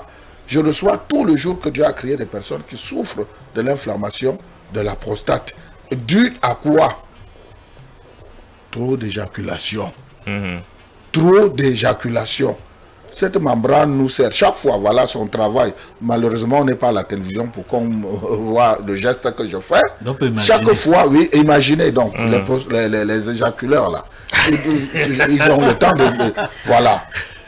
C'est comme un caoutchouc dont vous avez mis sur votre doigt. Quand vous voulez éjaculer, le caoutchouc lâche, le sperme sort, alors ça se referme. Quand vous voulez faire pipi, ça lâche vers le bas, vous urinez. Chaque fois, comprenez que le jet, quand vous éjaculez, vous sentez qu'il y a un jet, ouais, ça bouscule là dans le vagin de la femme. C'est le travail de la prostate. C'est la prostate qui fabrique un petit liquide qui permet la conservation non seulement des spermatozoïdes, mais ça permet aussi que le sperme soit fluide, que ça glisse aussi facilement là, pour permettre la migration de spermatozoïdes. Alors, chaque fois donc que vous êtes en train de le faire travailler, vous le fatiguez. Ce n'est pas différent d'une personne, des femmes qui passent à longueur de journée, tu vois une femme toujours en train de mâcher le chingon, elle dit elle chasse la mauvaise haleine. À 40-50 ans, elle aura mal au temple. C'est une personne qui ne pourra pas manger de la viande. Vous voyez, donc c'est la même chose. C'est de la même chose. Donc la masturbation n'a aucun avantage, docteur? Zéro avantage. Mais c'est quand même curieux. Zéro avantage. C'est quand même curieux parce que vos collègues européens écrivent... Ils sont en Europe. Ils parlent par exemple que ça augmente le rythme cardiaque. Parce qu'ils ont besoin d'argent. L'estime de soi. Quand tu dis que ça fait du bien sur le rythme cardiaque, c'est déjà très faux. C'est déjà très dangereux parce qu'une personne qui a atteint l'orgasme, quand tu éjacules, ce n'est pas ton pouce. Est comparable au pouce de quelqu'un qui a fait un marathon de 15 km. 15 km. Et les sections de conseil en Europe de le fait 15, on peut faire 15 fois. Non, et puis moi je dis ça ne va pas, qu'ils le fassent là-bas. Mais ici chez nous, je dis non, j'ai 42 années de métier, j'ai appris ça chez eux. Je sais ce qu'ils disent de vrai et ce qu'ils disent parce qu'ils veulent vendre leur documentation, ils veulent s'enrichir sur le dos des pauvres qui n'arrivent pas à réfléchir. Frère Junior Tchabda, qu'est-ce que les Européens disent sur les avantages de la masturbation? Parce que les auteurs ne font qu'envoyer des messages. En fait, ils disent effectivement que c'est bien pour la médecine, sur le corps humain, sur le cadre de rythme cardiaque, pour le cadre de prévenir le cancer de la prostate, comme on a dit là, l'estime de soi, parce qu'ils estiment que ça permet à l'homme de gagner la confiance en soi, d'être viril plus tard, ou bien de contrôler son l'éjaculation précoce, que ce sont les avantages. Mais en toi de fond, nous voyons effectivement que déjà c'est parce que la société, et je prends le sexologue à témoin par rapport à ce dit, il a dit que c'est parce que les valeurs morales ont foutu le camp. Il a même parlé tout à l'heure dans son entrée, en parlant du fait qu'on a enlevé les lois, l'éducation morale dans l'éducation publique au Cameroun. Au fur et à mesure, vous voyez effectivement que lorsqu'on a enlevé ce que Dieu appelle par péché, l'homme peut y mettre n'importe quoi et tolérer n'importe quoi. C'est en fait parce que le système européen, ou mieux encore le système, comme nous connotons, les blancs, ne veut pas entendre de Dieu. Et quand on n'entend pas de Dieu, on peut se livrer à n'importe quoi. Vous voyez effectivement quand on dit par exemple aux enfants, il faut apprendre la masturbation, la sexualité aux enfants. C'est aux parents normalement de parler d'éducation sexuelle à leurs enfants. Maintenant, on a fait un cours au point où en Allemagne, je crois qu'il y a un homme a été arrêté à cause du fait qu'il a refusé à son enfant d'assister à un cours d'éducation sexuelle à l'école maternelle. Il a dû payer je crois c'est 135 € pour le fait qu'il a empêché son enfant d'y aller. Par conséquent, à l'âge de 2 ans, qu'est-ce que Satan a fait? Satan a développé perverti parce qu'ils savent que Satan connaît effectivement que la jeunesse c'est l'âme de destruction pour lui potentiellement. Qu'est-ce qu'il faut faire? Il faut installer ça dans le background spirituel de l'enfant afin que l'enfant grandisse avec cela. Chez les blancs, ils trouvent tout cela normal. Alors, Edmond Kamga, il y a une auditrice qui insiste, elle demande que c'est à vous que je pose la question. Alors, elle dit, ma question est infidélité ou masturbation? Se masturber peut être une infidélité, c'est la question qu'elle pose. Bon, enfin, pour le cas d'une femme qui ne peut pas, c'est-à-dire que là, vraiment, elle ne peut pas se retenir. Il lui faut la délivrance. C'est vrai pour les femmes aussi. Est-ce que vaut mieux pas la masturbation à l'infidélité? Vous savez, cette question-là, je comprends le sens profond de cette question. L'infidélité est un péché. La masturbation est un péché. Vous me demandez quel est le petit péché? Le petit, celui qui pèse plus. Qu'est-ce qui est le plus dangereux? Le péché, c'est le péché. Le péché, c'est le péché. Mais au lieu qu'une femme vous trompe, vaut mieux qu'elle se masturbe. Non. Elle ne doit pas être infidèle. D'accord. Elle doit travailler à la maîtrise de soi. Vraiment travailler à la maîtrise de soi. C'est-à-dire, je ne sais pas, il faut probablement qu'elle apprenne à lire des ouvrages chrétiens, mais également des ouvrages de philosophie qui ne sont pas des philosophies importées. C'est-à-dire, il ne faut pas que ce soit des philosophies orientées qui vont dans le sens des déviances. À la limite, elles peuvent même lire des ouvrages sur la littérature africaine, parce qu'il y a des auteurs africains qui disent des choses importantes sur l'anthropologie, sur la manière dont nos parents se comportaient avant l'arrivée des Blancs. Mais pourquoi les déviances actuelles on a beaucoup plus le sentiment que ces déviances nous viennent de l'extérieur que de l'intérieur. Lisez des ouvrages, des ouvrages, moi j'appelle à la lecture des ouvrages comme Cheikh Anta Diop. Beaucoup de choses ont été dites sur l'Égypte pharaonique, l'Égypte ancienne, dans tous les secteurs, que ce soit les langues, que ce soit la manière dont on se comporte, que ce soit le vécu et tout. Je vais laisser dans la Bible pour expliquer comment c'est dur et douloureux l'infidélité. Regardez ce qui arrive au roi David. Lorsque ce puissant roi décide d'envoyer au champ de guerre son soldat, son officier, parce qu'il a un regard sur son épouse. Sur son épouse. Il finit par sortir avec cette femme-là, Bethsabée. Il lui fait un enfant. Et rappelez-vous le prophète Jonathan. Quand le prophète Jonathan arrive... Le prophète Nathan. Le prophète Nathan, oui. Le prophète Nathan arrive. Il nous raconte l'histoire d'un homme qui avait... les brebis. Les brebis, c'était ça l'histoire des brebis. Il y a un monsieur qui décide de lui prendre sa brebis, c'est-à-dire que ce qui lui est cher, alors qu'il en a plusieurs.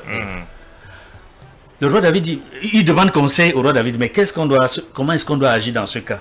Quelqu'un prend au pauvre, à celui qui n'a qu'une seule, alors qu'il en a plusieurs. Il dit non, si c'est moi, je vais le châtier, il aura la punition la plus terrible. Mais Nathan lui dit que mais c'est toi-même. Il dit mais comment c'est moi-même?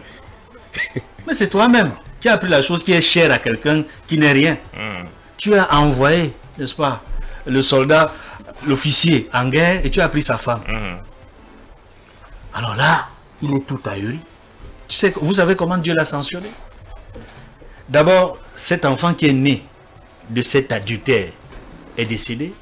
Mais en même temps, ce qui est intéressant avec Dieu, c'est que chaque épreuve, chaque difficulté est une opportunité pour faire passer un message. Parce que c'est la même femme. Après le repenti du roi David, après il a pleuré, il a demandé pardon, il a eu toute sa période, j'allais dire, de mise en quarantaine, quand Dieu a pardonné. Mais c'est l'autre enfant, c'est l'autre enfant qu'il réussit à faire, qu'il va vivre, qui vivra, qui deviendra un très grand roi, qui deviendra son successeur, le roi Salomon. Le plus grand roi, le roi de tous les temps, qui a eu autant de femmes, qui a eu des milliers de femmes, des centaines de concubines. Même les reines, comme la reine de Saba, l'africaine, est allée le voir, parce qu'il était sage, intelligent, et tout. Vous dites, ouais, à travers un acte banal, j'allais dire pas si banal que ça, mais une infidélité, Dieu fait passer un message. Il y a un grand roi qui en est après le repenti, ça c'est important, le repenti. Donc chaque fois qu'on a fait quelque chose de mauvais, il faut se repentir. La repentance est importante. Donc à la question qui m'a été posée, fondamentalement, je vais dire non, il n'y a pas un petit péché à côté d'un grand péché. Tous les deux, c'est un péché. Demandez au Seigneur de vous donner la force de résister à la tentation. C'est tout ce que je peux lui dire. Alors, docteur, quelles sont les conséquences de la masturbation sur le plan physiologique, dans le plan du corps et sur le plan mental? Je commence d'abord sur le plan psychologique.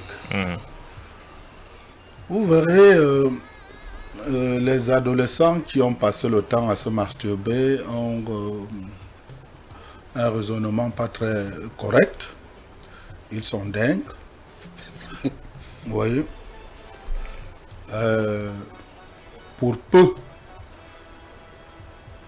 je dis bien pour peu, que tu essayes à vouloir lui faire une toute petite reproche, il se rebiffe.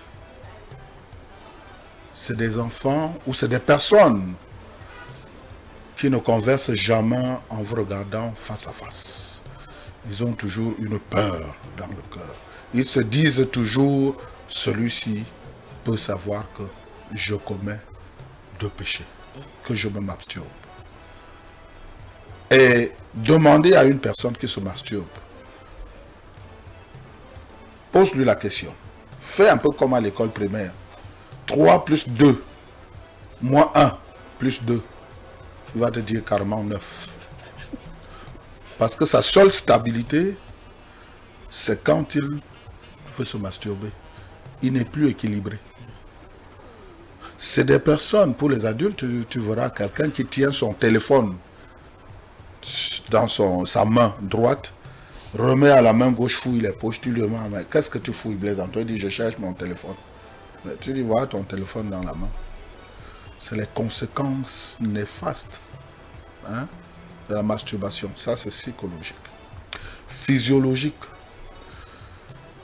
Quand quelqu'un te dit, depuis un moment, on vient me voir, ouais, docteur, depuis un moment là, j'ai mal aux reins. D'ailleurs, j'attire l'attention, je dis les reins, quand vous avez mal aux reins, vous allez au service de néphrologie. C'est le néphrologue. Vous n'avez pas mal aux reins, mais vous avez mal aux hanches. C'est de ça qu'il s'agit. Quand déjà à chaque fois on dit, j'ai mal aux hanches, ma hanche me fait mal. C'est le résultat de GoCam. Parce qu'ils le font constamment. Et quelquefois, ils sont debout. Ils se mettent debout pour le faire. Vous voyez que la hanche en pâtit. Dieu n'a pas été bête de demander qu'on doit s'allonger. Il faut rester allongé pour le faire. Nous avons été jeunes. Nous avons couru un peu les risques. Nous avons eu des amours, comme on dit souvent, derrière les maisons en demandant à une jeune fille, baisse-toi. Elle s'est baissée et nous l'avons un peu fait ça comme ça. Ah bon? Mais au moment, oui, je suis passé par là. Son mea culpa. Oui, je suis passé par là. C'est pas ici, je ne veux pas venir ici me déconfesser. Il faut que je me confesse. Alors, et quand tu atteins l'orgasme, qu'est-ce qui t'arrive? La première douleur, tu la ressens où? Aux hanches. N'est-ce pas? Et quelquefois, la femme se relève et te tient un peu de peur que tu ne tombes. Ouais. C'est de ça qu'il s'agit. Je ne pourrai jamais, n'est-ce pas, communier quelqu'un qui se masturbe sans l'avoir confessé. Alors, tu vois que rien que cette douleur qu'on a à la hanche, c'est déjà suffisant. Et maintenant, vous perdez votre érection avant l'âge de 50 ans. Vous commencez à aller chercher des aphrodisiaques. C'est de ça qu'il s'agit. C'est très grave. Vous ne donnez pas la possibilité aux testicules de travailler à fond. Vous ne pouvez pas grossir une fille ni le 11e, le 12e jour, encore moins le 3e jour, où c'est difficile. C'est difficile pour les garçons de migrer. C'est les filles qui ont cette chance de vite migrer, dont les spermatozoïdes féminins. Donc vous voyez la répercussion même dans les couples. C'est dangereusement dangereux. Si ça pouvait vraiment se dire, mais ça se dit au Cameroun dans notre français, que chacun puisse comprendre. Vous voyez un peu, j'ai 66 ans, 52, 17 janvier 52, à aujourd'hui ça fait, bon, pas très fort en mathématiques, en arithmétique, 66, je crois. 66. Ça fait, c'est mon âge. Mais vous voyez qu'au lit, je suis encore compétent. Et puis, non, permets-moi, c'était très important. Au lit, je suis encore compétent. Parce que j'ai compris quand j'avais ton âge que je ne devais pas le faire. Je suis passé par là dans mon adolescence aussi. N'est-ce pas? Mais alors, je vais vous poser la question suivante. Pour nos auditeurs qui vous écoutent et qui ont pratiqué la masturbation pendant un bon bout de temps, comment en sortir? Comment en guérir? C'est justement ça. C'est même la raison pour laquelle, tu vois, j'ai décidé de faire des causeries éducatives dès ce samedi, dès 9h. Je dis, les gens doivent venir écouter. Où ça? Parce que, samedi 9h où? Au FESPAC. Nous sommes à Dedo, là, à côté de MRS du Château d'Eau des Dos. D'accord. Ouais, l'ONG FESPAC, le centre d'écoute de l'ONG FESPAC, nous avons un drapeau, puisque nous sommes des patriotes. Hein. Nous avons mis un drapeau que chacun qui vient chez nous, qu'il confirme Camerounais. Samedi 9, Château d'Eau des Dos. Allez-y, c'est comment en sortir alors? Oui, c'est ça, c'est possible. Tu sais, chacun a une raison pour se masturber. Et la façon par laquelle on s'en sort, c'est aussi individuel. Ça, après l'écoute, où je reçois individuellement chacun. Parce que tu vois, il y a même dans les couples, ce que nous appelons des couples discordants. Quand il y a déjà incompatibilité d'humeur, je suis dans ma chambre, tu es dans ta chambre, à une certaine heure, j'ai besoin de toi, je suis homme. Je commence à faire le go-cam. Toi, de ton côté, tu es en train d'appuyer. Ce n'est même plus ton image que je prends. Mais je prends l'image peut-être de celle que j'ai l'habitude. Elle aussi, elle prend l'image d'un gars qui court après elle depuis et qu'elle... Ainsi de suite. Donc, tu vois. Bon, moi, je dis, mon frangin a dit de lire les œuvres. Nous avons demandé que les gens lisent de la Bible. Ils ont même parcouru toute la Bible. Ils reviennent dire, docteur, ça ne donne rien. Le vrai médicament, ne jamais garder dans son téléphone un film pornographique. Détruire tout ce qui est de porno autour de toi. Ne va au lit que pour dormir. On ne doit pas se mettre au lit pour pianoter sur le téléphone. C'est interdit. Tu ne dois pas aller au lit attendre le sommeil. Ne va au lit que quand le sommeil t'a déjà envahi. Va, tu te couches et tu t'endors. Ça, c'est vrai. Parce que quand vous allez au lit attendre que le sommeil vienne, vous avez tout le temps pour commencer à caresser vos testos pour le gars et puis lever la braquette et commencer le travail. Testos, c'est testicule pour nos auditeurs qui ne comprennent pas. Oui. Ou bien les textes, de message. Comment figurer. Alors, et pour la femme, c'est vice versa. Elle doit éviter. Et puis je dis les strings, la corde. Ouais, ben, ils appellent c'est le string. Oui, c'est la corde, non? Oui. La corde qu'elles mettent là. C'est très dangereux. Parce que c'est ça qui excite la jeune demoiselle chaque fois et qu'elle passe tout son temps. Vous allez voir une fille qui s'arrête et serre ses cuisses. La corde a tellement fait bouger, frotter le clitoris, et elle appuie, elle met le doigt, elle appuie, elle jouit, elle peut continuer son chemin.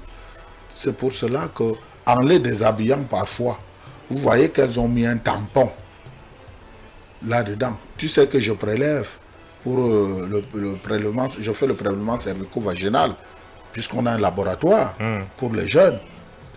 Ouais, ben, on a ce tout doigt là qui vient chez nous, les jeunes. Ils viennent, puisqu'ils n'ont pas assez d'argent pour aller dans des labos, machin, non.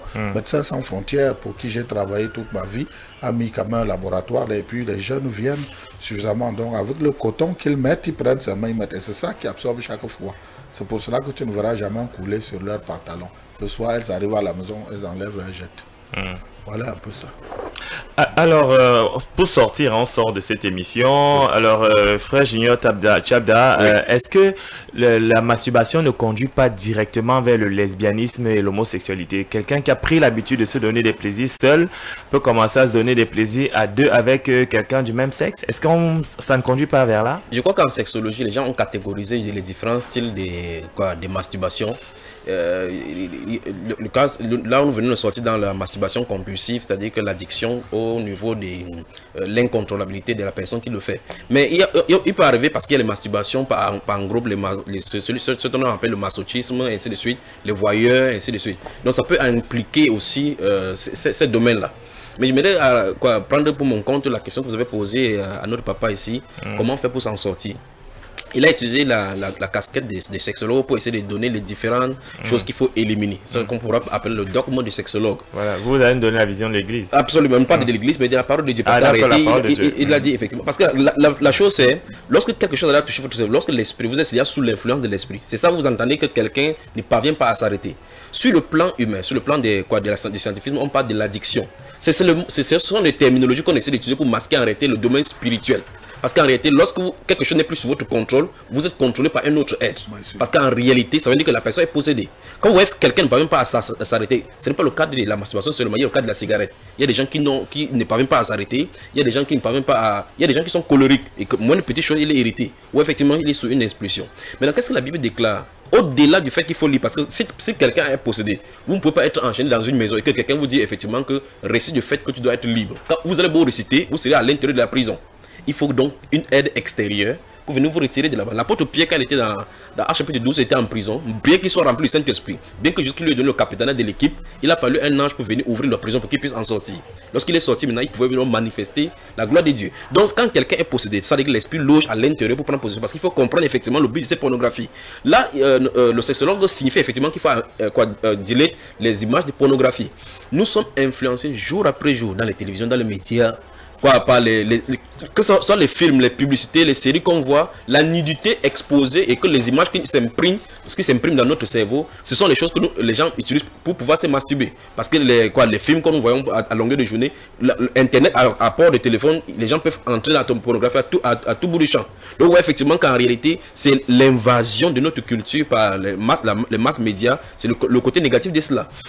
Maintenant, d'après la Bible, Romains chapitre 12, verset 1 nous dit que je vous exhorte donc par les compassions de Christ à offrir vos corps comme un sacrifice vivant, saint, agréable à Dieu, ce qui sera de votre part un culte raisonnable. Donc Dieu veut un corps saint pour lui. Dans 1 Thessaloniciens chapitre 4, verset 3, la Bible déclare ce que Dieu veut, c'est votre sanctification. C'est que chacun de vous s'abstienne de cette impudicité-là.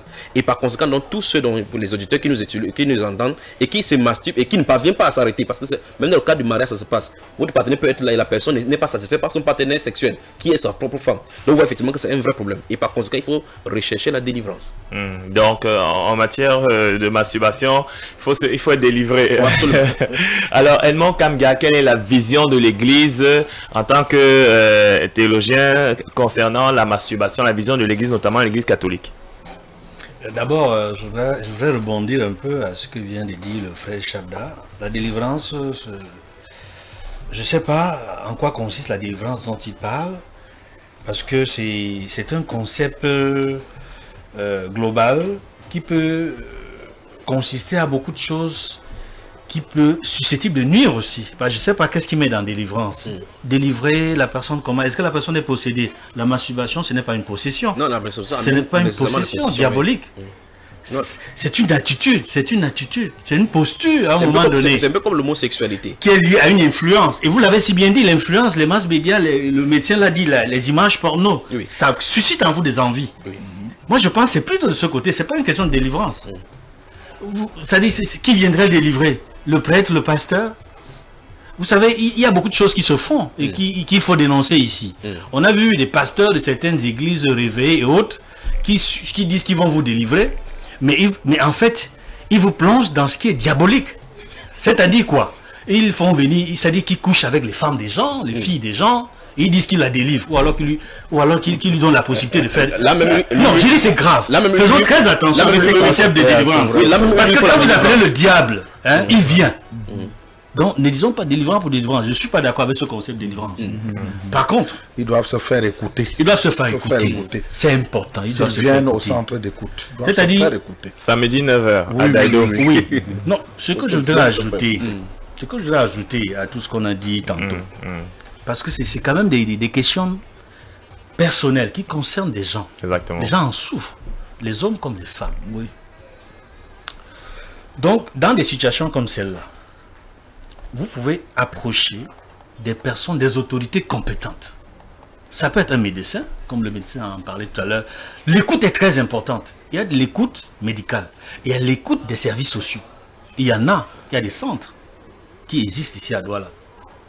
Mais il y a également des conseils que vous pouvez avoir au niveau de vos guides spirituels. Mais les guides spirituels, soyez vigilants. Il ne faut pas que vos guides spirituels vous détournent. Oui, mais moi, j'insiste là-dessus. On a quand même vu également les sexologues qui couchent avec les patients qui y a. C'est ça qu'on appelle les déviances. Donc, j'appelle les gens qui veulent en sortir de se rapprocher des guides médicaux ou spirituels, mais restez vigilants. Ne vous laissez pas emporter. Ne vous laissez pas... Ça dit que... Ne vous laissez pas tromper. Ne vous laissez pas tromper du tout. Ne vous laissez pas tromper. Sachez que vous n'en sortirez pas sans faire des efforts. Et l'effort est personnel. C'est-à-dire autour de vous. C'est-à-dire, vous travaillez. Et j'ai dit tantôt que demandez la force au Seigneur. Demandez-lui, c'est-à-dire que mettez-vous à genoux dans votre chambre, priez, dites Seigneur, voilà une situation dans laquelle je me trouve. Je voudrais pouvoir en sortir. Et je vous assure, si vous êtes sincère, Dieu va vous écouter. Et vous allez vous rendre compte, si vous masturbiez 2 fois, vous le ferez 1 fois. Vous allez sauter 2 ou 3 jours sans le faire, ainsi de suite. Et puis, il y a un autre conseil que je peux donner. Ayez des occupations qui vous éloignent de la tentation. C'est-à-dire quoi? Des activités, et une activité, au-delà des activités intellectuelles dont j'ai parlé, il y a des activités sportives. C'est-à-dire si vous avez un hobby, je veux dire un hobby, c'est-à-dire vous aimez courir, vous aimez jouer au basket, vous aimez jouer au football avec des amis, faites-le. C'est-à-dire, plus vous êtes occupé à vous défouler, parce que ça entre dans le défoulement, ça participe du défoulement. Alors, défoulez-vous autrement, pas des activités, soit intellectuelles, soit sportives. En tout cas, occupez-vous l'esprit, parce que c'est dans l'esprit que tout se joue. Eh bien, dans ce cas, et le jour où ne vous occupez pas, ça revient de plus belle. Oui, ça peut revenir, oui, ça revient. Mais c'est pour cela qu'il faut faire l'effort. L'effort est quotidien et régulier. L'effort est quotidien et régulier. Mais toujours, vous ne pouvez pas vous en sortir tout seul. Ça a un accompagnement. Et la plus grande force, c'est celle du Seigneur, de Dieu, Jésus-Christ. Demandez-lui son aide, il vous donnera. Matthieu 7,7, demandez, on vous donnera. Frappez, on vous ouvrira. Vous nous rappelez juste la position de l'Église sur la masturbation. Elle est pour ou contre? Elle est contre. D'accord. Parce qu'elle fait partie de ce qui est désapprouvé dans la morale sexuelle. C'est comme l'homosexualité. Rappelez-vous Lévitique, chapitre 18, verset 22. Quand un homme couche avec un homme comme avec une femme, c'est une abomination. La masturbation également une abomination. Donc, il faut faire des efforts pour le faire le moins possible et faire en sorte que vous puissiez partager ça. Parce que l'acte sexuel doit être partagé. Et c'est pour ça que je parlais de l'acte conjugal. Ça doit être partagé entre l'homme et la femme. C'est entre l'homme et la femme. Ce n'est pas un plaisir égoïste que l'homme se donne à lui tout seul. Ce n'est pas un plaisir égoïste que la femme se donne à elle seule. Et par rapport, et j'insiste là-dessus, peut-être avant de chuter, c'est de dire, parce que le cas le plus grave selon moi, ce n'est même pas la masturbation des jeunes, c'est celle des couples. Dans le couple, c'est dur. Nous la vivons. La plupart d'entre nous qui sommes mariés. C'est-à-dire, vous êtes en couple, mais des situations vous amènent à vous masturber. Peut-être parce que madame est indisponible. Peut-être parce que le dialogue ne passe pas. Ce que le médecin a appelé les situations discordantes. Les couples discordants. Mais il est important dans le couple de se dire des vérités. Parce que plus on s'éloigne dans le couple, plus ça crée des situations soit de masturbation, soit d'infidélité. Merci, chers invités, Dr Blaise Antoine Woudileo, qui est médecin, sexologue, coordonnateur des activités de l'ONG FESPAC, qui aura une séance d'écoute ce samedi à 9h du côté de l'école publique d'Aïdo. Merci au frère Junior Tchabda, qui est prédicateur de la parole de Dieu. Et on va dire merci à Edmond Kamga, excellent journaliste, également théologien. C'est une nouvelle casquette sous laquelle on vient de le découvrir. Mise en onde Landry Lim, supervision générale Roland Makenga. Au micro de présentation, je suis Renaud Eboto. Retrouvons-nous demain lorsqu'il sera 10h avec le même plaisir. Au revoir.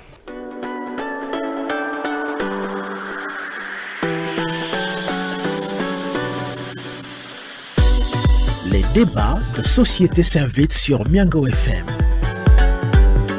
Les marchés brûlent, le transport coûte cher et bien d'autres questions qui polluent votre quotidien. Déposez ça ici. C'est la seule adresse de dépôt légal des questions de société sur votre radio. Tous les jours du lundi au vendredi entre 10h et 11h30. Déposez ça ici. Déposez ça ici. Soulagez-vous de tout ce qui vous agace pour ensemble construire une société meilleure. Déposez ça ici, c'est votre nouvelle émission de débat interactif sur votre radio Miango FM 88.4. Déposez ça ici, une présentation de Renaud Eboto.